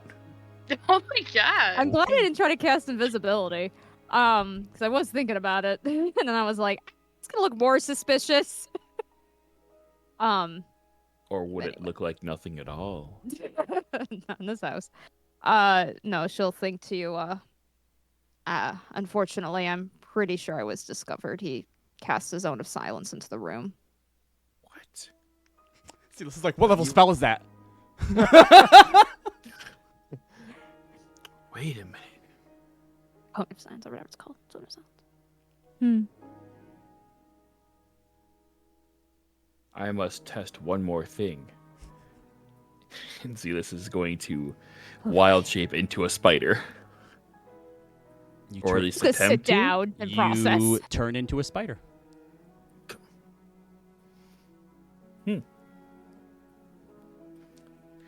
You see a little spider leg pop up into talk into its little zealous head and say, "The rules of this house make my circuits hurt."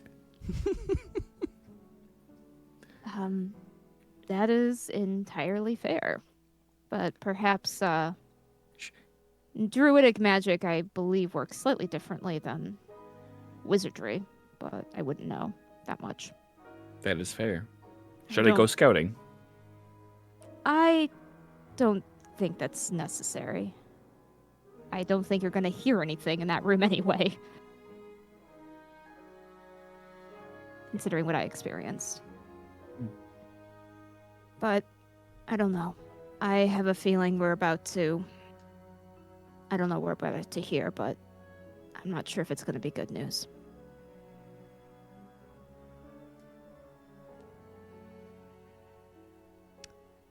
She sits down and kind of stares at the floor a little bit. All right. Another. Oh, go ahead, Zealous. Zealous is going to I do high number. I skitter towards Xenotol. Okay. Nope. Zealous will skitter towards Maev and skitter into her pocket. She will pet the spider. Be careful not to squish it, and tell Luster not to eat it. You break one of its legs. Another 10 minutes pass, and you hear someone descending down, and Xana appears at the bottom of the staircase and walks up to you.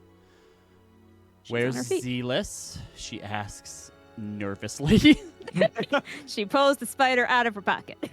Okay. So things are good. We have a manor that we could stay at for the night until the morning. I'm going to remain here in Rexxentrum for a few days to finish up some loose ends for Xenotol, but I will return to Ayer's recollection before it's time for us to head to the Pallid Grove. Maeve will furrow her brow at that. Is everything okay? It's just a job that my skills are uniquely suited for.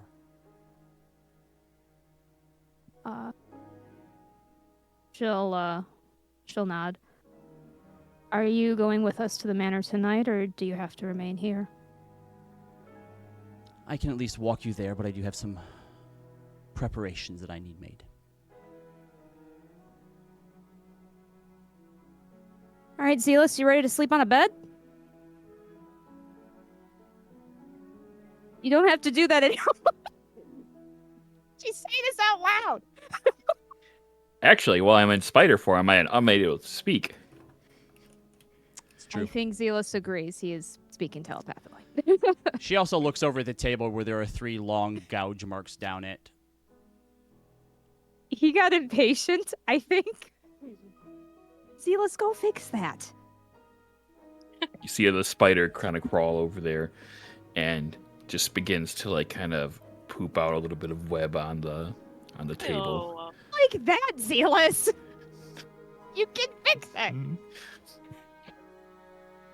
Xenotol is a very powerful mage. He can also fix it. That's fair. As you're walking out, sorry, we should go. as you are walking out, Xana says in your head, Leaf, was the magic thing confusing you? Yes. She just nods. Meanwhile, back in Vasselheim. Tell me. That's a big old no. You weren't able to figure it out, so. You know what? Too bad You know for what? you. You may have done the job for me. You may have sufficiently distracted. Just in a different way. So, Roz and Hermia, you follow Catalin back to her home, which is actually pretty close to where you were and is near sort of one of the main gates into Vasselheim from the outside. I left out a pretty important aspect of describing Vasselheim that I feel like Rosalind would have really been into, because I told you that this city, parts of it really remind you of home. Yeah. The part that maybe doesn't remind you of home is just outside of the city, maybe by 100 yards, and towers over it in the same way that the mountains to the north do, is the massive, once animated corpse of a Earth Titan that just stands there blocking out the skyline over top of it. Braz definitely raises her eyebrows at that and just looks at it for a moment. Yeah, I feel like you're walking around, and now that you kind of like have an opening to talk to someone about it that like is like obviously a local. Roz is like, look, I gotta ask. Look, not to sound like a tourist, but what's up with that? How old are you? 20. No.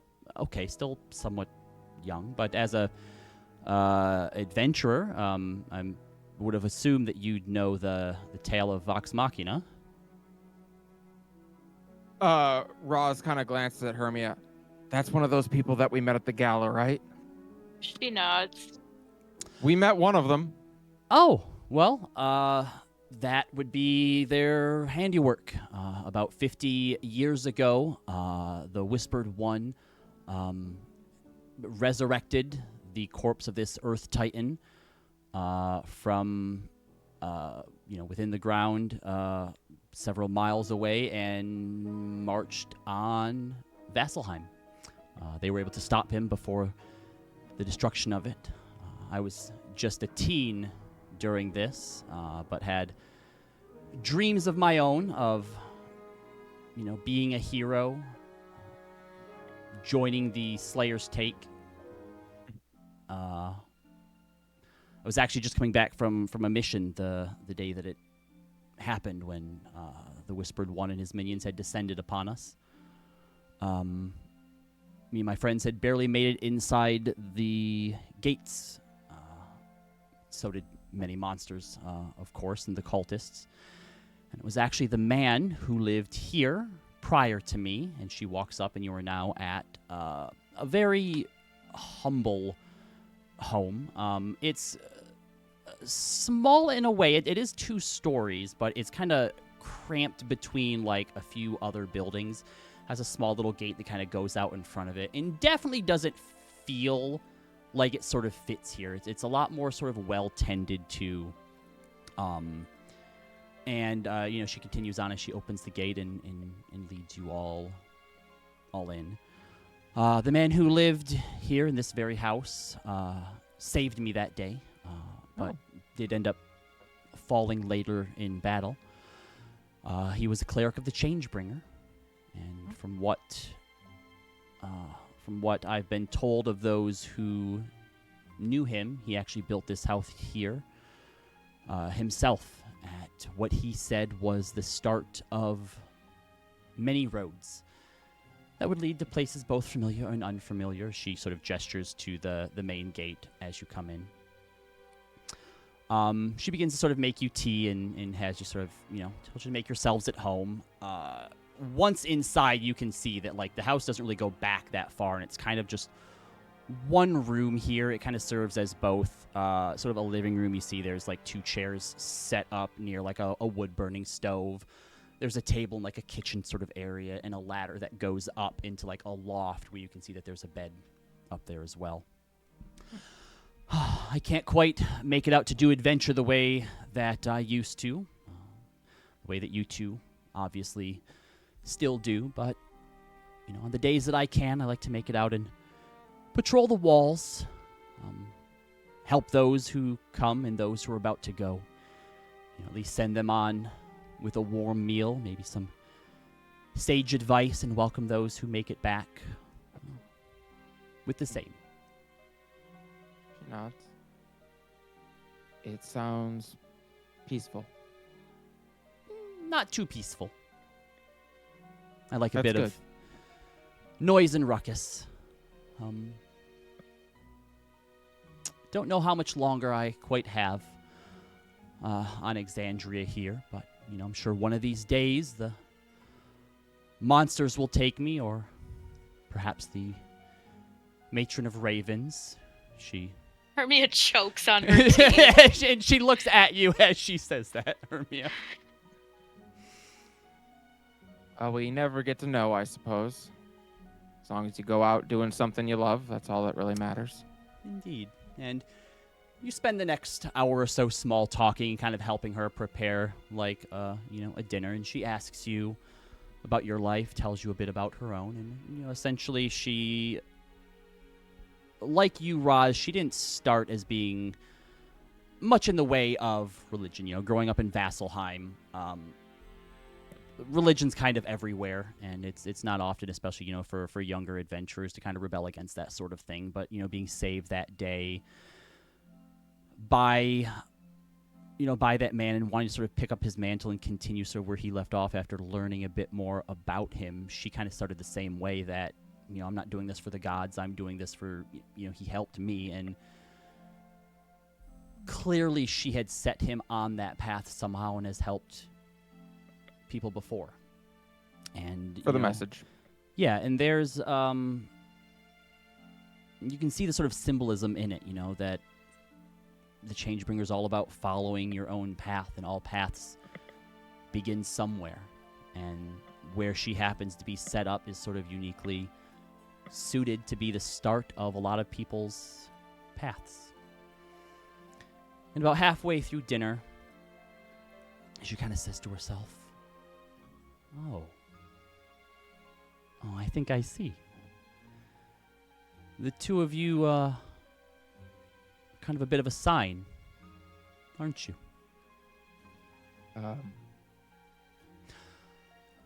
I can still be a bit blind at my old age, but even with all my wisdom, think about it, a paladin of Avandra and a swordswoman of the matron grace my door.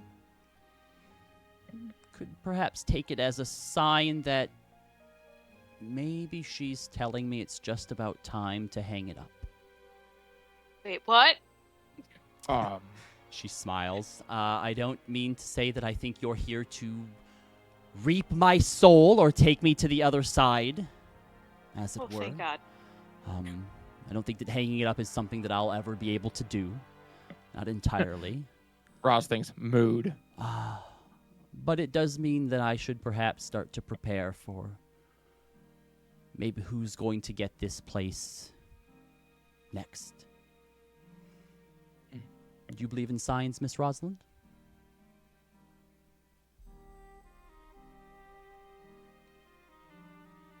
The fact that you have to think about it means that it's not a no.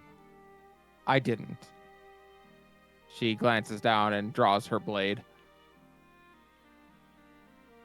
I've seen a lot of things, though, that make it hard. It's getting harder and harder to disbelieve. She walks over and opens up a drawer and pulls a key out and comes and sets it on the table in front of you. If you ever have the chance, visit me again sometime in the future. And, well, if I'm not here, then this place is for the two of you. But you have to promise me that if you aren't going to use it, that you find some other well-meaning, able-bodied soul to be the caretaker of the beginning of the road. Yeah? Well, that's incredibly kind of you, but you just met me. I did. And she reaches back behind her neck and unclasps something, and she pulls an emblem out from beneath her shirt. And you can see that it has more detailed, but very similar pattern that the two of you have on your shields. You see a woman with this long, flowing hair that comes cascading down to the ground and then breaks into several pathways that trail off into the distant horizon where there's a setting sun. Well, I don't get out as much, and I don't get to fight quite the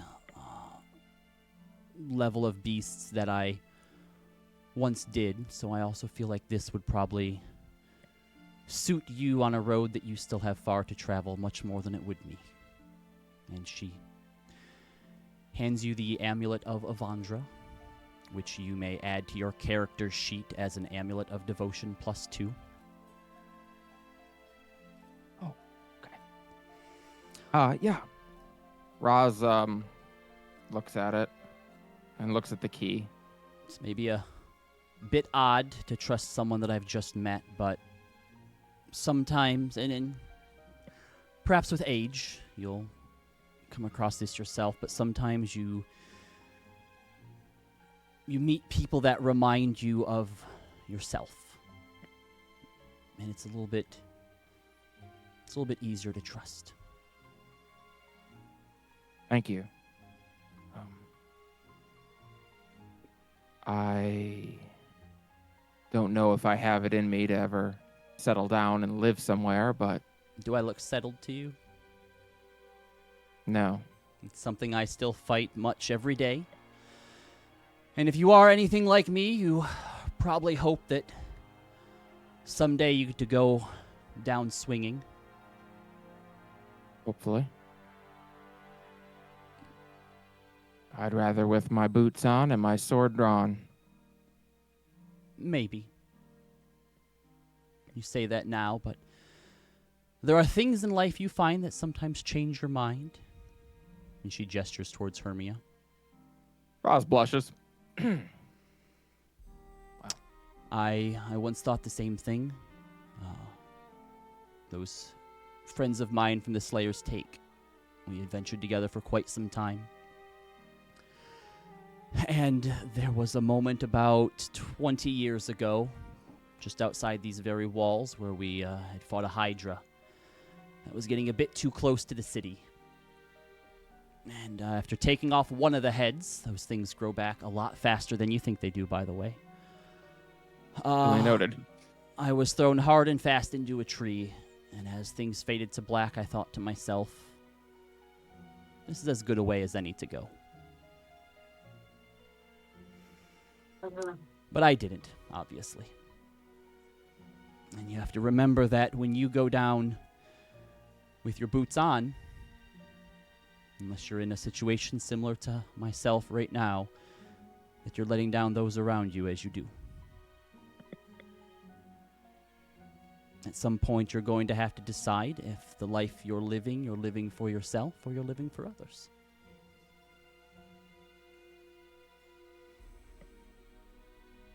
Roz is quiet at that and definitely has to think.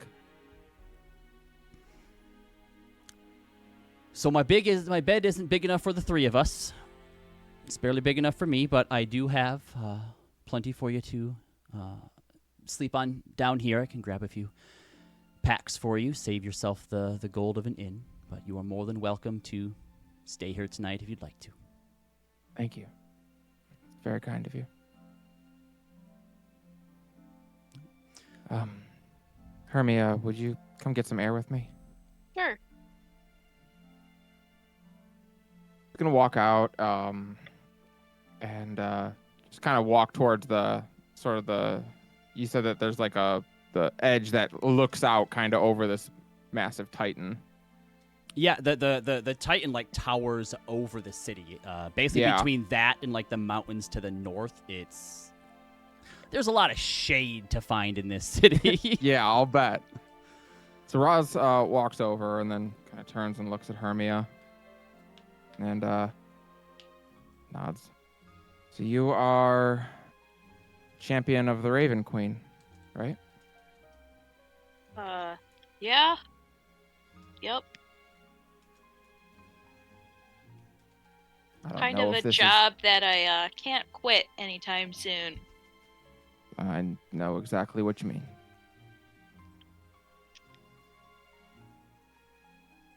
I guess this is a conversation there's no real right time to have it, so just have it now. We're gonna be a thing.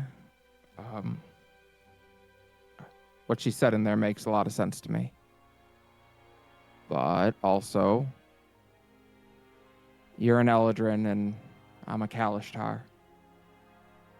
You're gonna live a very, very long time after I'm gone. Even if I live all the way to the end of my natural lifespan, which I think we both know is not a high possibility. But I guess I gotta know that you're gonna be okay with that. What, if you dying? Yeah. I don't want to just be setting you up for pain. I mean, Life is pain, and so is death. But it's also new beginnings. I don't want to deny myself happiness just to save myself from feeling pain later.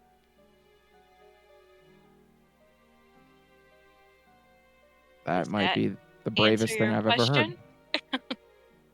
Yeah. She nods and reaches out and takes your hand. Very well then. It took me 4 years to realize this with Mira. What does it say that it only took 3 months with you? I love you, Hermia. I love you too. So did you want to go look for a giant titan to fight? So badly. Me too. And Katie, if you're good with it, I think Roz and Hermia might have their first kiss there. Yes, it probably won't be a long one, but more of a sweet one. But yeah, they definitely kiss. You Agreed. do hear from a window up above in this house, like, light clapping. Then if you look up, you see Catelyn up there who's like, nope, I'm not even here. Hermia just turns bright red. Oh, Who's she gonna tell? No one. I mean...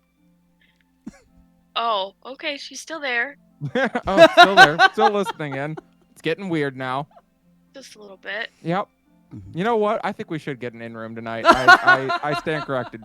We need to have that drink to Leander, and we're getting an in-room. Yeah, I think we might need to stay another day so I can give my parents the news.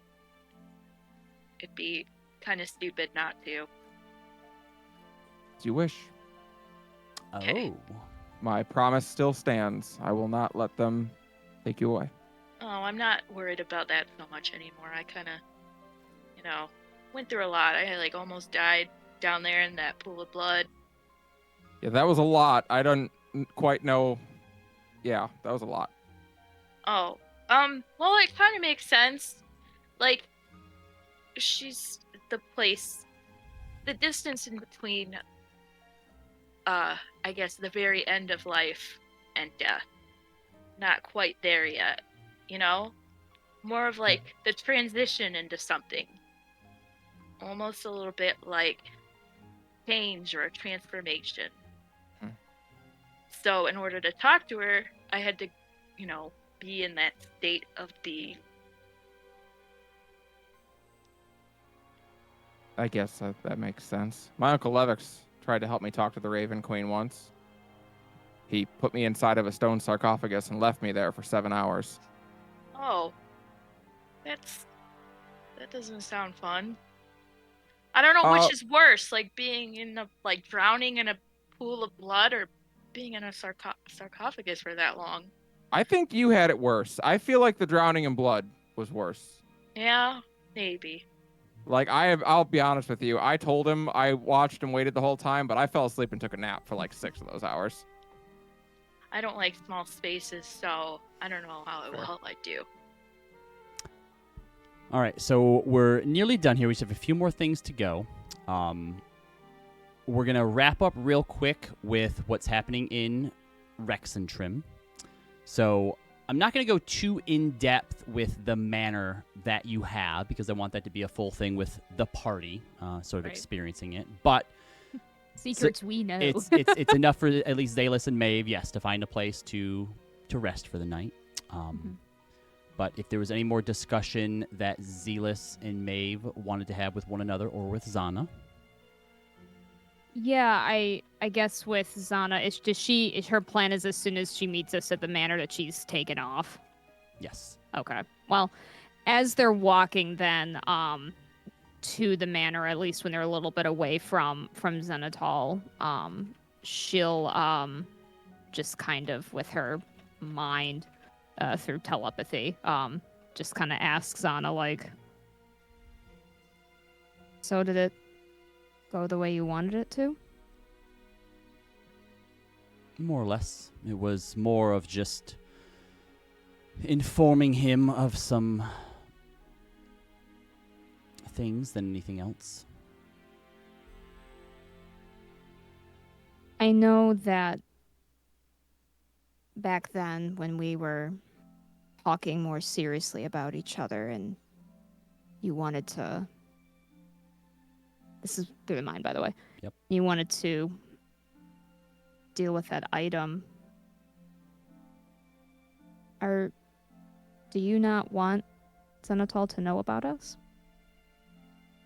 If he doesn't already?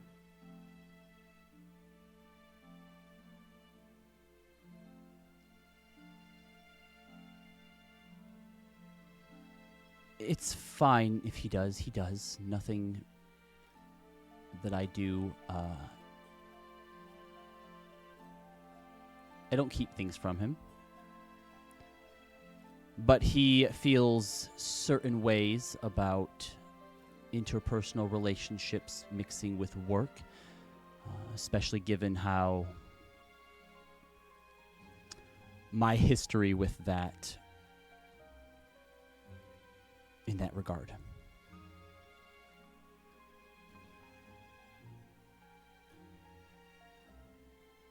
Is that going to be a problem? No.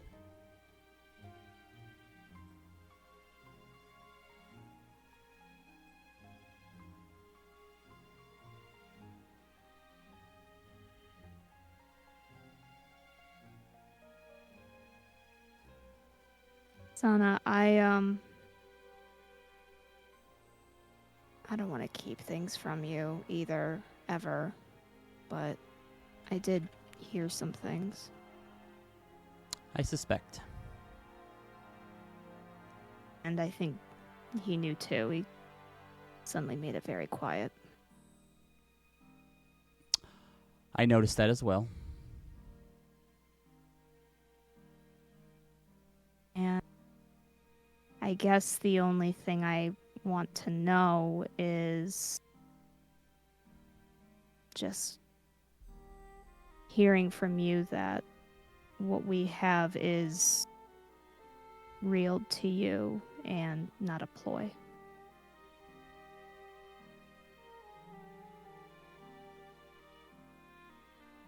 What we have is still young, so I don't know exactly what it is.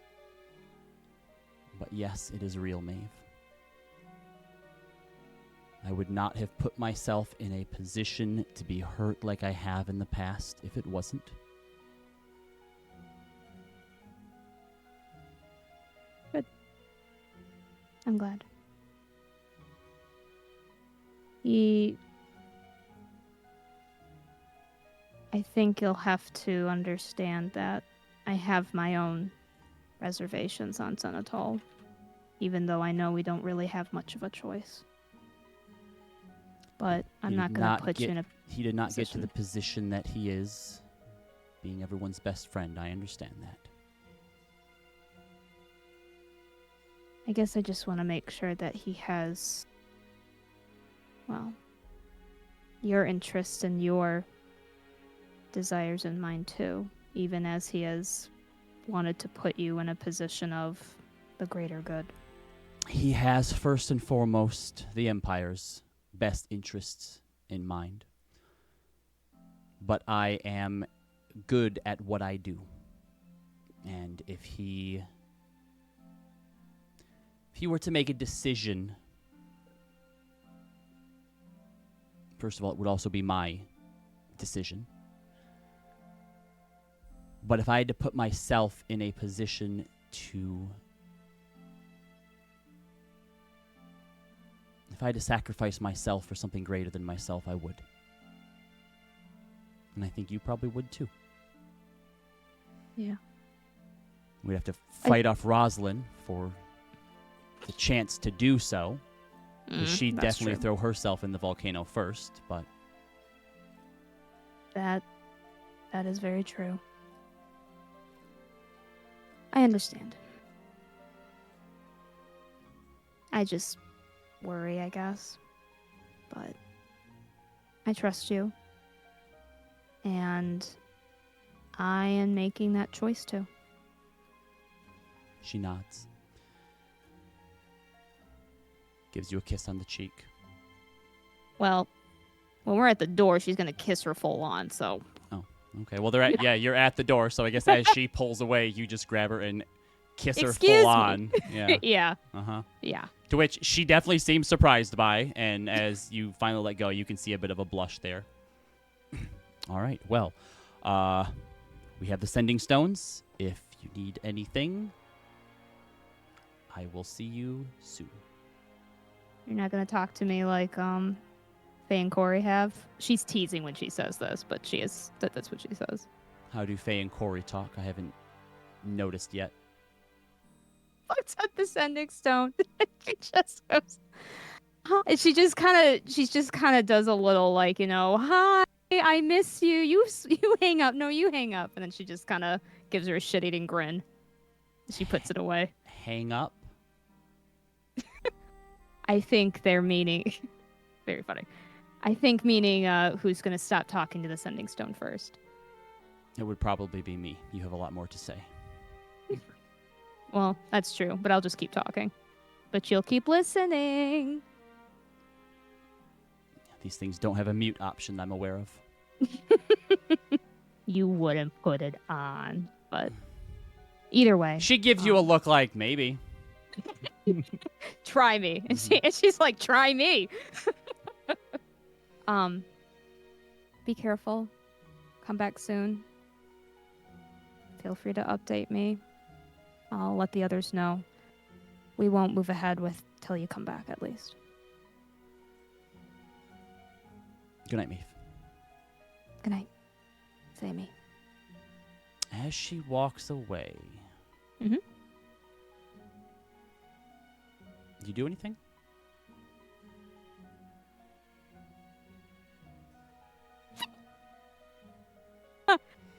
Check out her ass. Damn. I saw what Apple drew. She's got something to check out. I'll do the thing I wasn't going to because I was going to be polite and thought I asked ahead of time, but I guess I'll try it anyway. Okay. She'll reach for her hand and she'll go, "Are you sure you can't stay one night here?" Make a persuasion check, Maev. Maeve's not just perceiving that booty, she's making a booty call. No, man. I was trying to be polite about it. My persuasion. Oh, I have advantage now on persuasion rolls. What? Oh, because that stupid item that I gave you. I only have +1. Calm down. So as you turn her back around, you're like twirling the ribbon from the ribbons of Delenford Yeah. on your finger. Channel Roz. Oh, can I do that? Who would you like to channel? I'll do Roz. Because remember, You're whoever you channel, you sort of share that moment and experience, Oh, Roz said. and they have knowledge of it. I deal with Corey knowing. Roz is fine. Somewhere in Vasselheim, Roz just goes, "Get it, Maeve!" Thank you. What do I add? +9. Okay, so that's 19. Okay. Do you want to add any more to it? Okay. Yeah, I guess I was more SWAT. God, I'm Sarah's just not good at being asking. SWAT. I'm just asking. You don't have to. She'll have clasped her hand and she'll just go, "Wait. I know I've been kind of bad at pushing this before, but we haven't had any privacy since we got together because of all the places we've had to stay in, and even if it's just one night and whatever you want to do, if you'd like to stay, I would like you to." And as you almost like you feel Roz's presence there, and sort of like she's giving you the words to say and the confidence to say it. And Roz, as you're walking to the pub with Hermia or whatever happens to be happening, when this timing is sort of happening, there's just like this weird moment where you feel like you're in two places at once, and it's almost like watching like from above, from like a third person perspective, this interaction between Maev and Xana for an instant before you're pulled back. and not pulled back because you're experiencing those two things Right. at the same time. There's that side fades. Mm-hmm. Roz looks at Hermia and is like, "Yo, Maev and Xana are sleeping in the wagon tonight. If you know what I mean." Oh my god. Sorry, so you got a 19. Were you going to add any more to that? Yeah, I'll add 1 to it. Make it 20. Make it an even 20? 20 is what you needed. Listen, I She know how this goes. hesitates. I have a few hours. Hell yeah, you do. I don't say that out loud. Yeah, you do. In my head, I think that. Okay. And... Leaf will crawl out of Maeve's pocket and turn back into Leaf form and just walk into the door. As does Luster, I think. Yep. Plus is like, "Can I stay with you?" Wants to hang out with Zealous tonight. Well, that was in telepathic stuff, so we didn't hear any of that. So we're just like, nothing's going on tonight. We're just, come on, Luster, we're gonna sleep on the bed tonight. Come on. We won't go into detail about what happens. There's a slight fade to black. Nothing too crazy. This is, one of their first nights together. Too crazy. But some bases are made, is all we'll say. Solid. Nothing Listen. tantric. Not a home run, but a solid double up the game. That's gonna score 3 RBIs. Perfect. I like how with Kaylin it was very like it was the best night of a dream of your life. This is like all, and it sounds like we're very careful like how far we're going with this. It's fine. It's just hilarious to me. It's fine. And It's and totally she can't like she doesn't stay the night. yeah, She's there for a few hours before she has to leave. for sure. But as she is like getting ready, she does say, "By the way, promise me that when everyone is back in Rexxentrum and we start picking out our rooms, we make sure this one's Corey's." Oh god. And she leaves. That's the last thing you're gonna say to me. So romantic. Those are your last words. And I will miss you, and I will see you soon. I will miss you too. It's like, back off, ladies. She's mine. Hey, it's better than getting a yup. Why do you think Boy, isn't it? Maeve Also from Xana. Maeve has like this interplanar knowledge from like another being that is telling her, just wait. Somewhere Aurora is whispering to her, "That's so much better than I got. You should be thrilled." All right, so Hermia, I know that you still have a big thing that you want to do in We can wait till next Vasselheim. session. Yeah, so we're gonna do this a little out of order here. But when everyone is back in Aor's recollection and sort of together in Zealous's siblings' new home, I washed the sheets. Corey, Why? you wanted you happened to find a moment where everyone is together at once.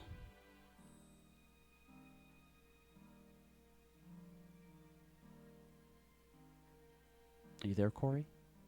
Corey, we can't hear you again. She's got to get her It's okay, mic Corey. working. You don't have to be so stunned and shocked. You can talk. Yeah, sorry, I felt a disturbance in the forest. Xana said my name.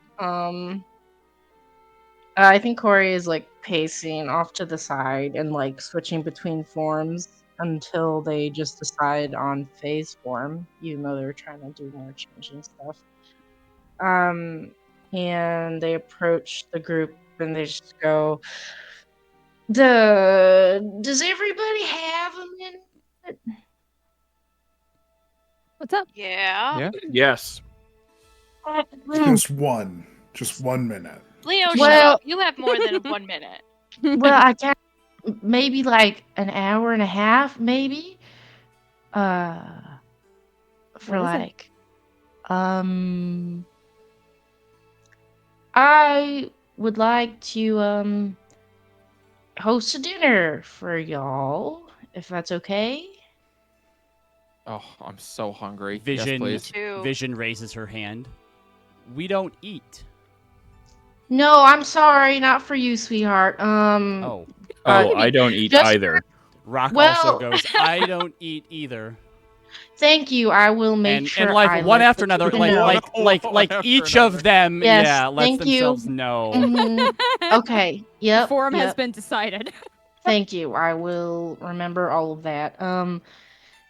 Yeah, I just I know I said this like a long, long, long time ago, and then things were happening, and but I just have a surprise, not a surprise. I need to come clean about something about me. Uh, Oh boy. and I just I know that some of you guys know. Um, is Xana back, or is she still doing her mission? Like, how long was her thing? Xana Oh, would probably still be gone during this, yes. dang. Um, Unless you And- if you wanted her to be here for this could also have happened before that. I'll say yeah. I'd want the whole group. Okay, yeah, everybody's here then. Okay.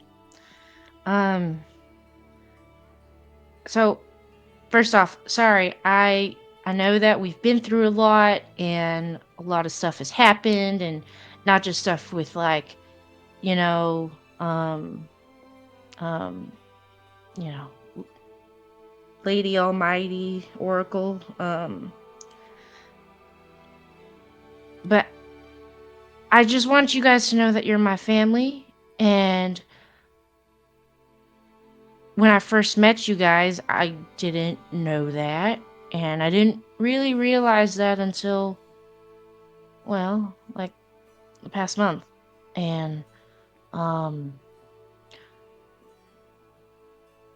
I think it's just easier if I just show you guys. And All right. I hold out the my box of cards and just say, well, huddle in, everyone. All right. Are we playing cards? No, we're going in the box, Leo. Oh, we're going in. Should I come as well? I don't Yes. eat, remember? No, yeah, no, of course. Yeah. No, come on by. As Zealous stands up and comes up, the siblings also all stand up and start to come in too. Oh God, no. No, I'm second sorry. chances only. Yes, sorry, heroes. Well, no, you guys can be heroes too. Second chances only. OGs only. Sorry. So, as they all kind of step back and begin to sit back down, you hear Rock say, "Feelings really do hurt sometimes." Oh, I'm sorry. I looked to Zealous. I'm sorry. Russ I don't know. just I'll shakes play her with head. them Yeah, I know. later. I don't know. Rock is definitely like, these things are not as cracked up as y'all like thought that they were. Definitely want to Feelings go do back to hurt. just being a regular robot. Hermia's like, I want to be a regular robot too. All right. You don't know what you don't have until you do have. That's deep. That's Wise words. Shall I tell you about the scratch marks on Zenitol's table? I didn't Hey, have those it don't yet. exist yet. Those don't exist Yeah. yet. Yeah.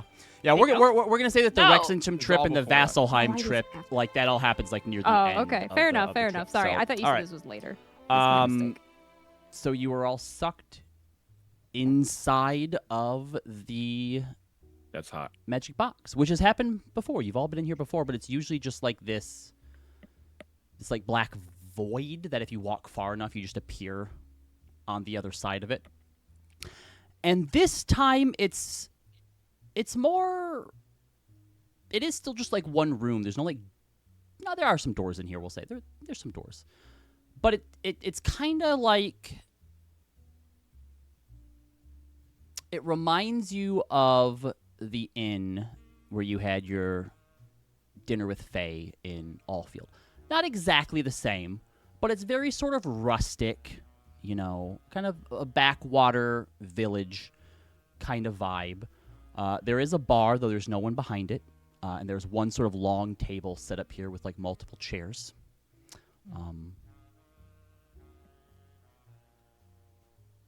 Oh, Corey, you've been redecorating. Yeah. Well, sort of. But if ever, yeah, just make yourselves comfy. I I just wanted to explain some things before I make the big reveal. Not to justify anything like that. But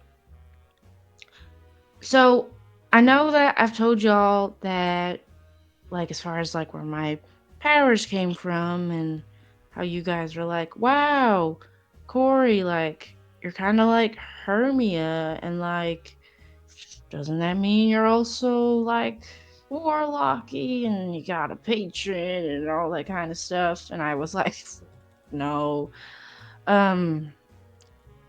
So It's okay yeah. if you do not have a patron. We love you for who you are. No, that's the issue. I do. Mm. And when I said the room could speak to me, Mhm. yeah. You meant something in the room. Yes. And I didn't keep the secret because it wasn't that I didn't trust you guys or anything like that. It's just more that my patron, that sounds weird to say, my friend is just a little wary of outsiders, if that makes sense. And they asked that I keep it a secret until they felt more comfortable. Mm.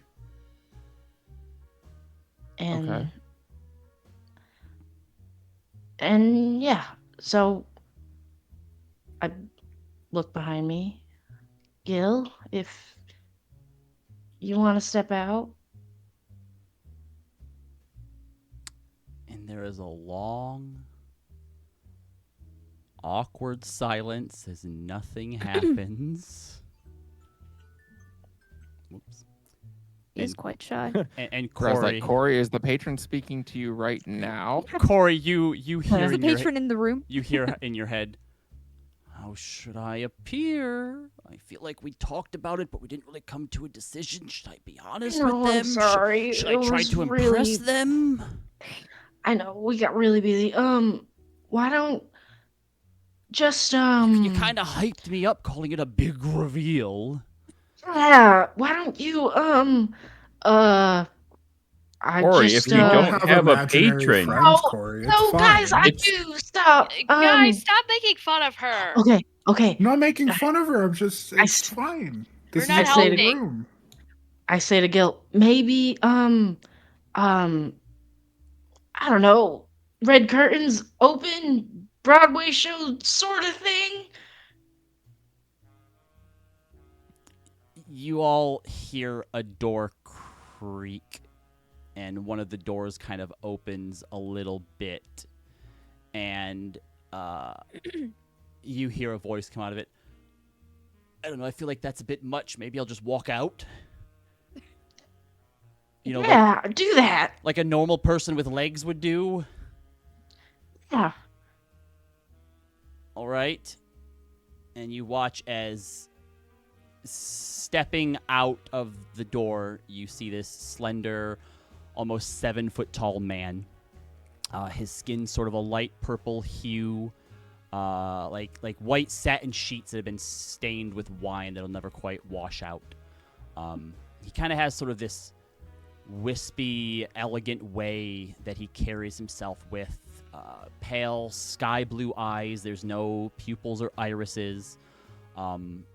Slim, wide smile with black lips and teeth as white as the Raven Queen's mask. It's kind of a bit awkward right now, like he's not used to himself as he reveals himself in front of you. He has very sharp facial features, high cheekbones, and he's currently wearing like an exact replica of what Corey is wearing, like just wearing the exact same like outfit.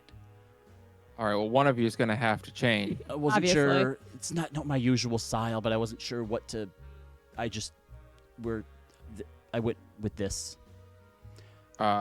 Hello, second chances. Hello. Hi. Mia would like to, I guess, like, slowly approach him. Not, like, very close, but, like, just closer Mm-hmm. and just kind of like give like, I don't know, kind of like a kind of bow and be like, it's nice to meet you. Thank you for taking such good care of Corey.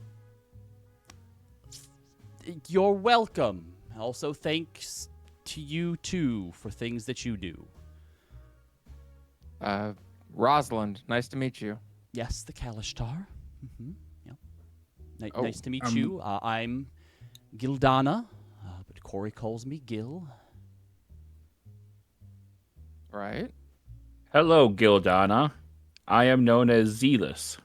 Zealous, pleasure to meet you officially. Am I doing all right? You're doing great. Just keep going. It's all good. I'm gonna barf real quick. Great. Here you guess- go. He snaps his fingers and a bucket appears in Corey's hands. So,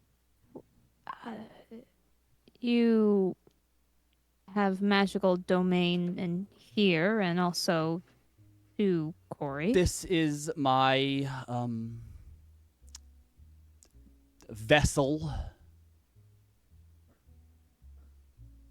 Interesting. Are you an eldritch god? You can't just ask No. other people's patrons if they're Eldritch gods, Leo. I mean, That's what we were all wondering. I mean, you can actually. Eldritch gods actually don't mind. They prefer the chance to, show off and sort of, lord over everyone their eldritch gaudiness. But no, I am not a god.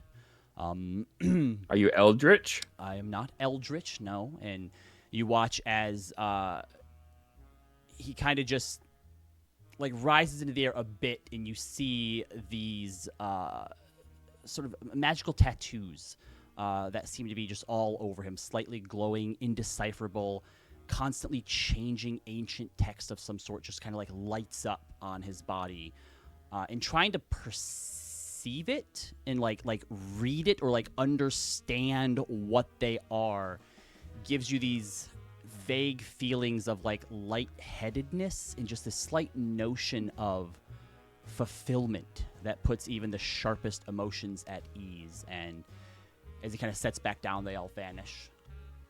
Magic. I'm a genie.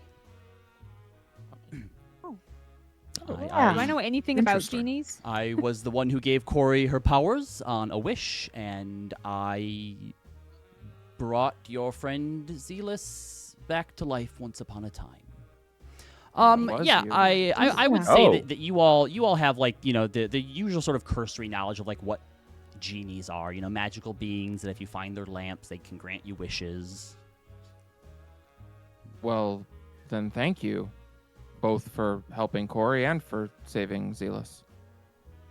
Zealous will walk over and just get on its knees and just bow and just be on its grovel to him. Us you. players are just like, fuck. Yes, thank you. And then he kind of looks at Corey and is like, I mean, you don't need to do that, and Yeah. helps. Yeah, no. Yeah, right? Zealous. No, stand up. Yes, stand you can up. stand up. No. Right. Well, my life belongs to Guild. Zealous. Zealous. Oh, Stop. No, not how that works. No. Gil was just helping me out because obviously he's just very upsetting, and yeah, my powers come from him, and we're just buds. I mean, after well, more than we've been together for a very long time.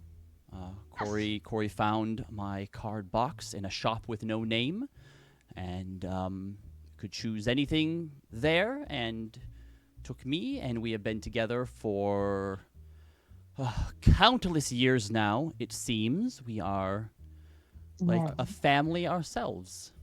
Rosalind kind of Yeah. blinks. In a shop with no name, you Right, said? that's actually its name. I don't just mean like a shop that someone didn't name. It's called the Yeah. Shop with No Name. It's speaking of eldritch beings, the proprietor is some sort of eldritch magical. Kind of like a bar that's named Bar. No, No, it's nothing it like that, was actually. like Kind of yeah, like it was Bar like with no name. which is Well- also its Yeah, name. No, it no, it exists was in a like- pocket dimension, and it's never in the same place twice, and it appears all over the multiverse, and she gives magical trinkets to people and takes memories and favors, and she's a weird one. But My mom was there. oh, that's Huh. cool. It was for her. Yeah, it was just very, very, very lucky, very thankful. Yeah, I was crawling through an alley and then fell through a hole, and I was like, wow, look at all this cool stuff. Hmm. And yeah, so Well, how did you afford to buy the guild's card box? That's not really how the shop with no name works. yeah, Hmm. she just like. She said that, like, hey, you can take one thing that you want, take no more. I may take your soul. And then I was like, okay. I think she has taken and a few I, souls before. Yes, indeed. so I just grabbed the prettiest thing that I saw. Oh, Corey, stop. Please go on. No, Corey is come a on. charmer. I mean, Well, Gil, I'm sorry you didn't had to be nervous to let us know you exist, but don't think we mean you any harm. Well, most people don't mean me any harm. It's more Corey that I'm worried about. No offense, you all seem like fine people, but well, all mortals have the capacity for both great kindness and great evil within them, and when faced with unending cosmic power, normally mortal bonds are not enough to sway them. Wait, if she looks over, Corey, could you have just wished for this whole portal thing to end?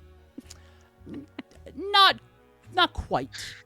There are, like, I'm sure you've heard of the rules that come along with granting wishes, and that basically it can vary from entity to entity, but one of the sort of rules with myself is they are locked behind certain thresholds that will be unlocked when certain items are returned to the box.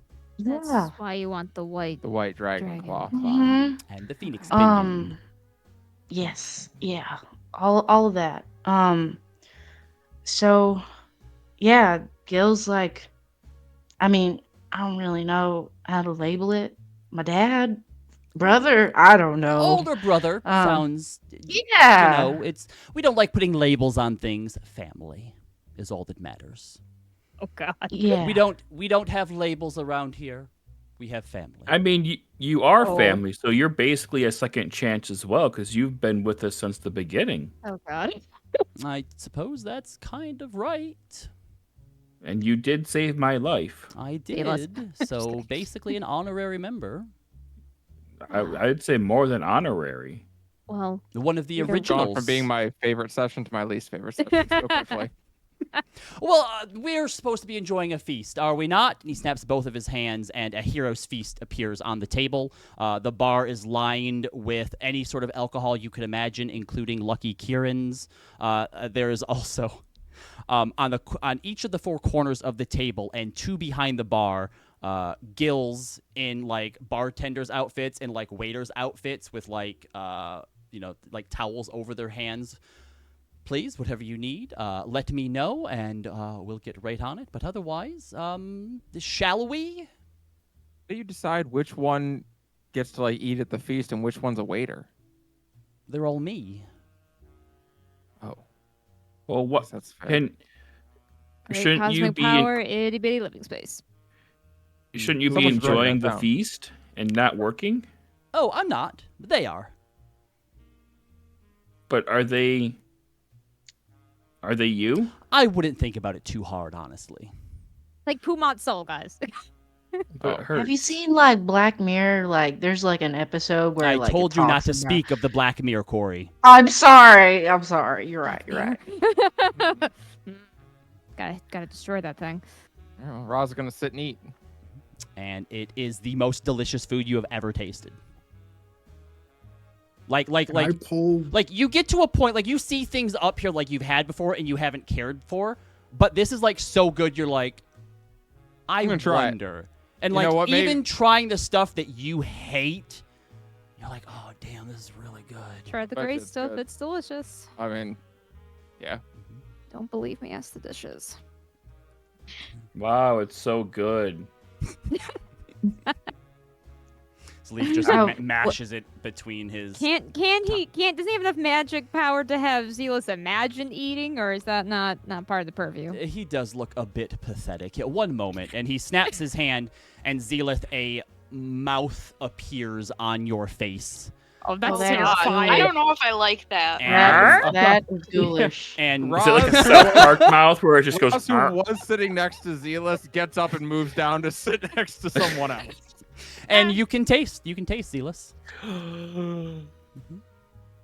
You're my best friend. Well, you're my second best friend, Zealous, and he puts his arm around Corey. No. I don't care. Yeah, it's definitely like a Canadian in South Park. Where their mouth snaps up and down. Gosh. Hey guys. Hey. I'm not your friend, guy. I'm not your guy. I'm not your guy, buddy. I think Not your Corey buddy, starts pal. as the dinner is going. Corey and like Gil are like sharing stories from like being on the streets and stuff, and Corey just goes like, Gil definitely has a tendency to like they're sharing in the storytelling, but Gil is also kind of like overshadowing Corey a little bit, and like is constantly always like a little bit bigger and more animated than Corey is. Yeah. Oh, Zealous is totally buying hurts into me it. personally. Yeah, Sarah, how you dealing with that? Oh, not well. Corey, do you need to say something? Yes, Corey, no, go, I do mean- your part. Come on, don't be so shy. You were Right, just no, gonna thank tell us you. about that part. yeah, no, thank you, Gil. No, it was just funny because then like, Gil was like, hey, you should totally, take that thing from that lady, and then like, we had this like grand scheme of like I was gonna turn into like another old person, and I did, and then like it was just so easy, just like went up to her and like pickpocketed her, and then like, and we just kept doing that all night, and it was just, yeah, crazy Tell me the times. part about with Gil again, though. Tell me the Gil part again. Oh, I mean, yeah, I and couldn't really do a whole lot being stuck in the box and whatnot, but it's basically a 50-50 type thing. Can't have one. Oh, yeah, without no. the other. Oh. Gil Yeah, and they're- Corey, and they go and they like break into a song. Oh. yeah. But yeah, I'm really glad that that this is something that I can share with y'all, and that How do you feel I now? just Oh, go ahead. Sorry. no, you go ahead. Sorry. Oh, no. I interrupted if you had to finish your sentence. I'm just glad that we have each other, and that I'm really thankful for what all of you have done for me specifically. And if you asked me where I thought I would be months ago, there's no way I would really think about or could imagine this. So yeah, I'm sorry for lying. Sorry for It's not your fault. You have nothing to apologize for. You were just doing what a friend asked you to do, right? right. So if anything, the fault lies with me. Fellow second chances, can you find it in your heart to forgive me? Yeah. What do we need to forgive you for? God, Zealous, stop being a simp. Zealous, you are a gentleman and a scholar. And now, what's great now is when you come in here for your little short rests and stuff, we get to know each other a lot better. Timavra, I can teach you how to properly do braids, for example.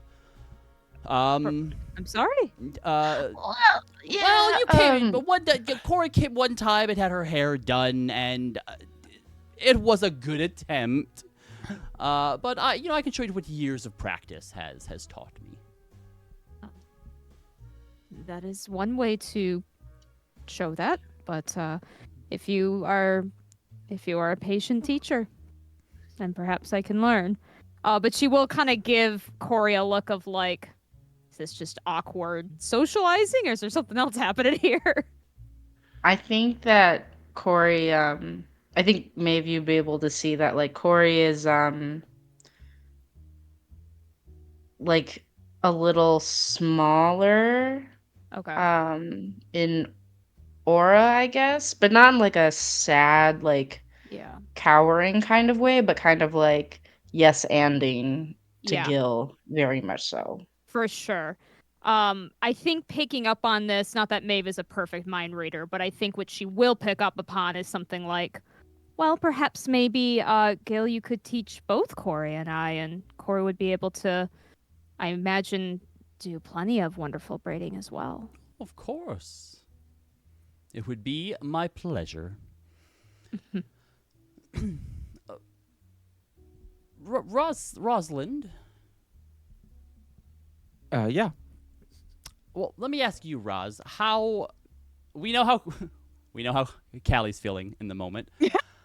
how is Rosalind feeling with all of this? You know, she's obviously fiercely protective of Corey.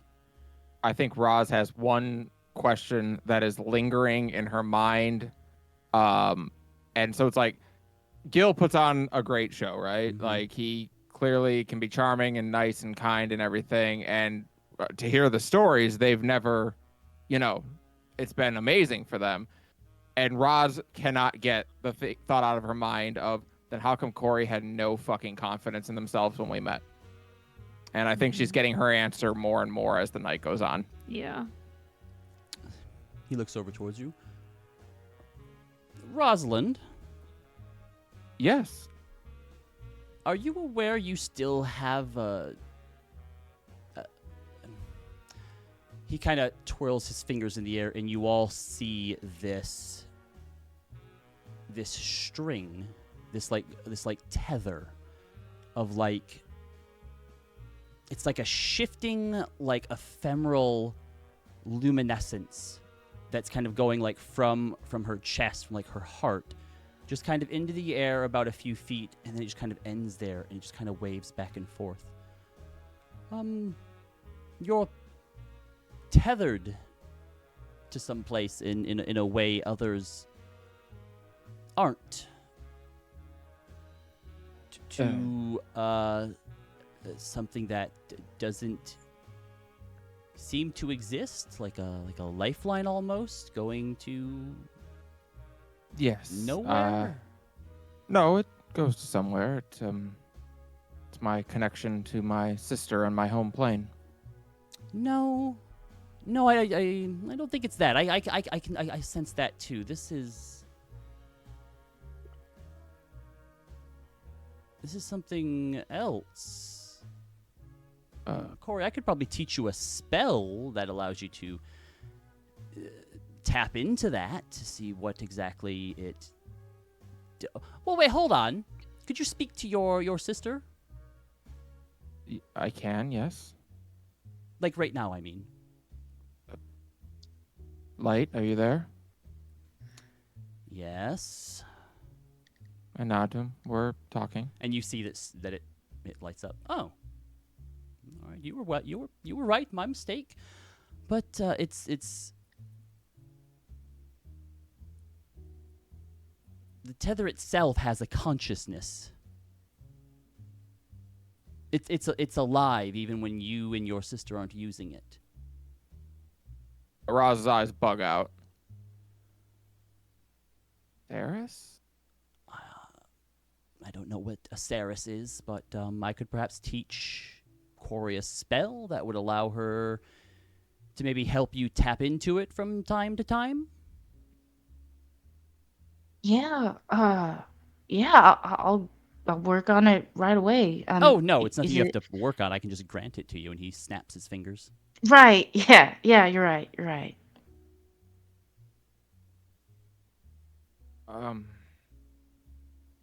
Thank you. How, you're just able to sense that? It comes along with the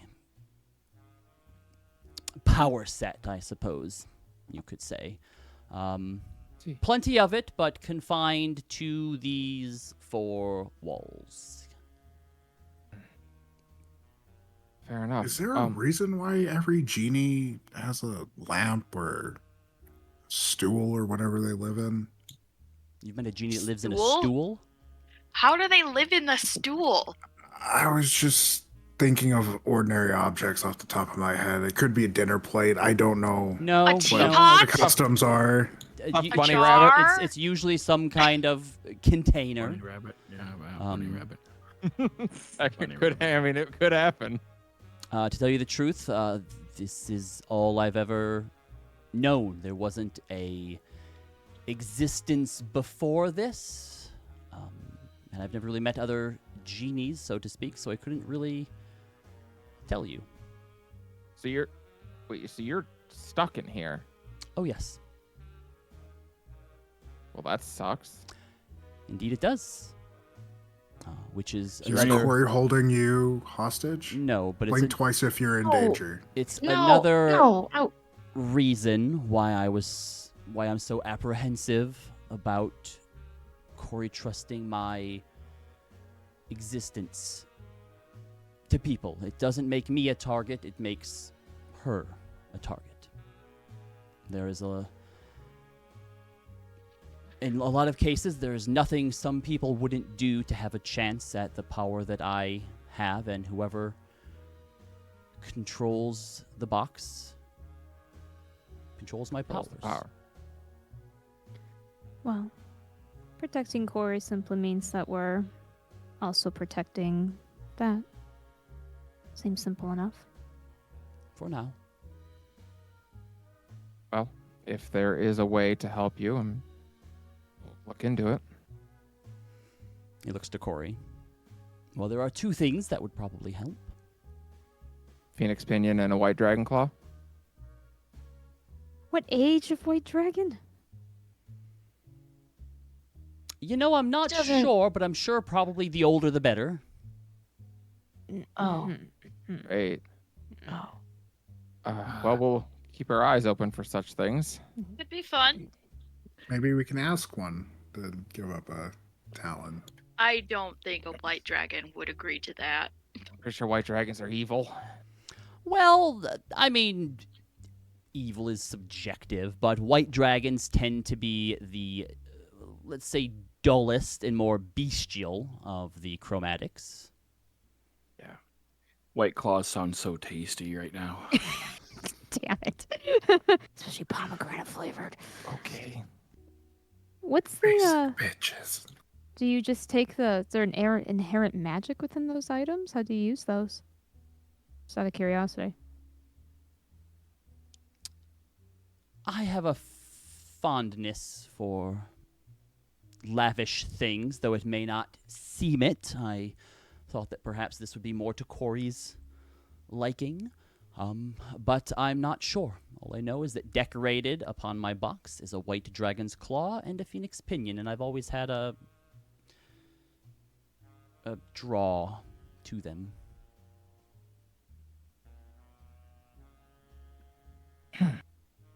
So you've Well- never met another genie before? No, That's sad. not really. It makes me unique. I'm one of a kind. Just like me. Just like you, Zalis. Zealous is falling in love before our very eyes. I know this is not the pairing I was guessing on my bingo sheet. Ah. All right. Well, typically speaking, my family has something of a motto against helping wish-granting extraplanar entities, but I suppose we could make an exception. What could possibly go wrong? Oh, I could have a whole story I could tell you about that. I know exactly what could go wrong. But, All right. you know, Well, I gave Corey her powers and brought your friend back, so I feel like I'm on a hot streak.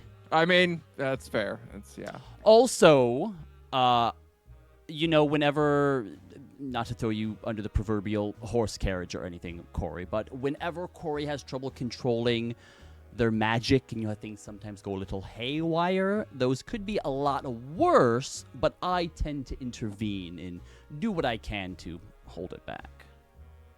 Ross thinks back to us all being blown up by a fireball and is like, Could have been worse. Yeah. Could have been 2 fireballs. We'll never know. It could have been 3. It could have I was been just rolling 3. insight on that. Go ahead, roll insight on that. Thank you, Galindra. It's Gildana. Something like that. 17. That's pretty good insight. You know what? I'll spend no. You're like, you know what? I'll spend 47 inspiration points. I'll blow the wad. No. Gil is hard to read, but in like the opposite way of Xana, who's been quiet this entire time, by the way. Whereas Xana is like constantly like caged and walled and defensive, Gil is like always on the offensive to where like it's impossible to know what is true, how much of something is true or sensory not. input. Yeah, it's just a lot to take in. Mm-hmm. Makes sense.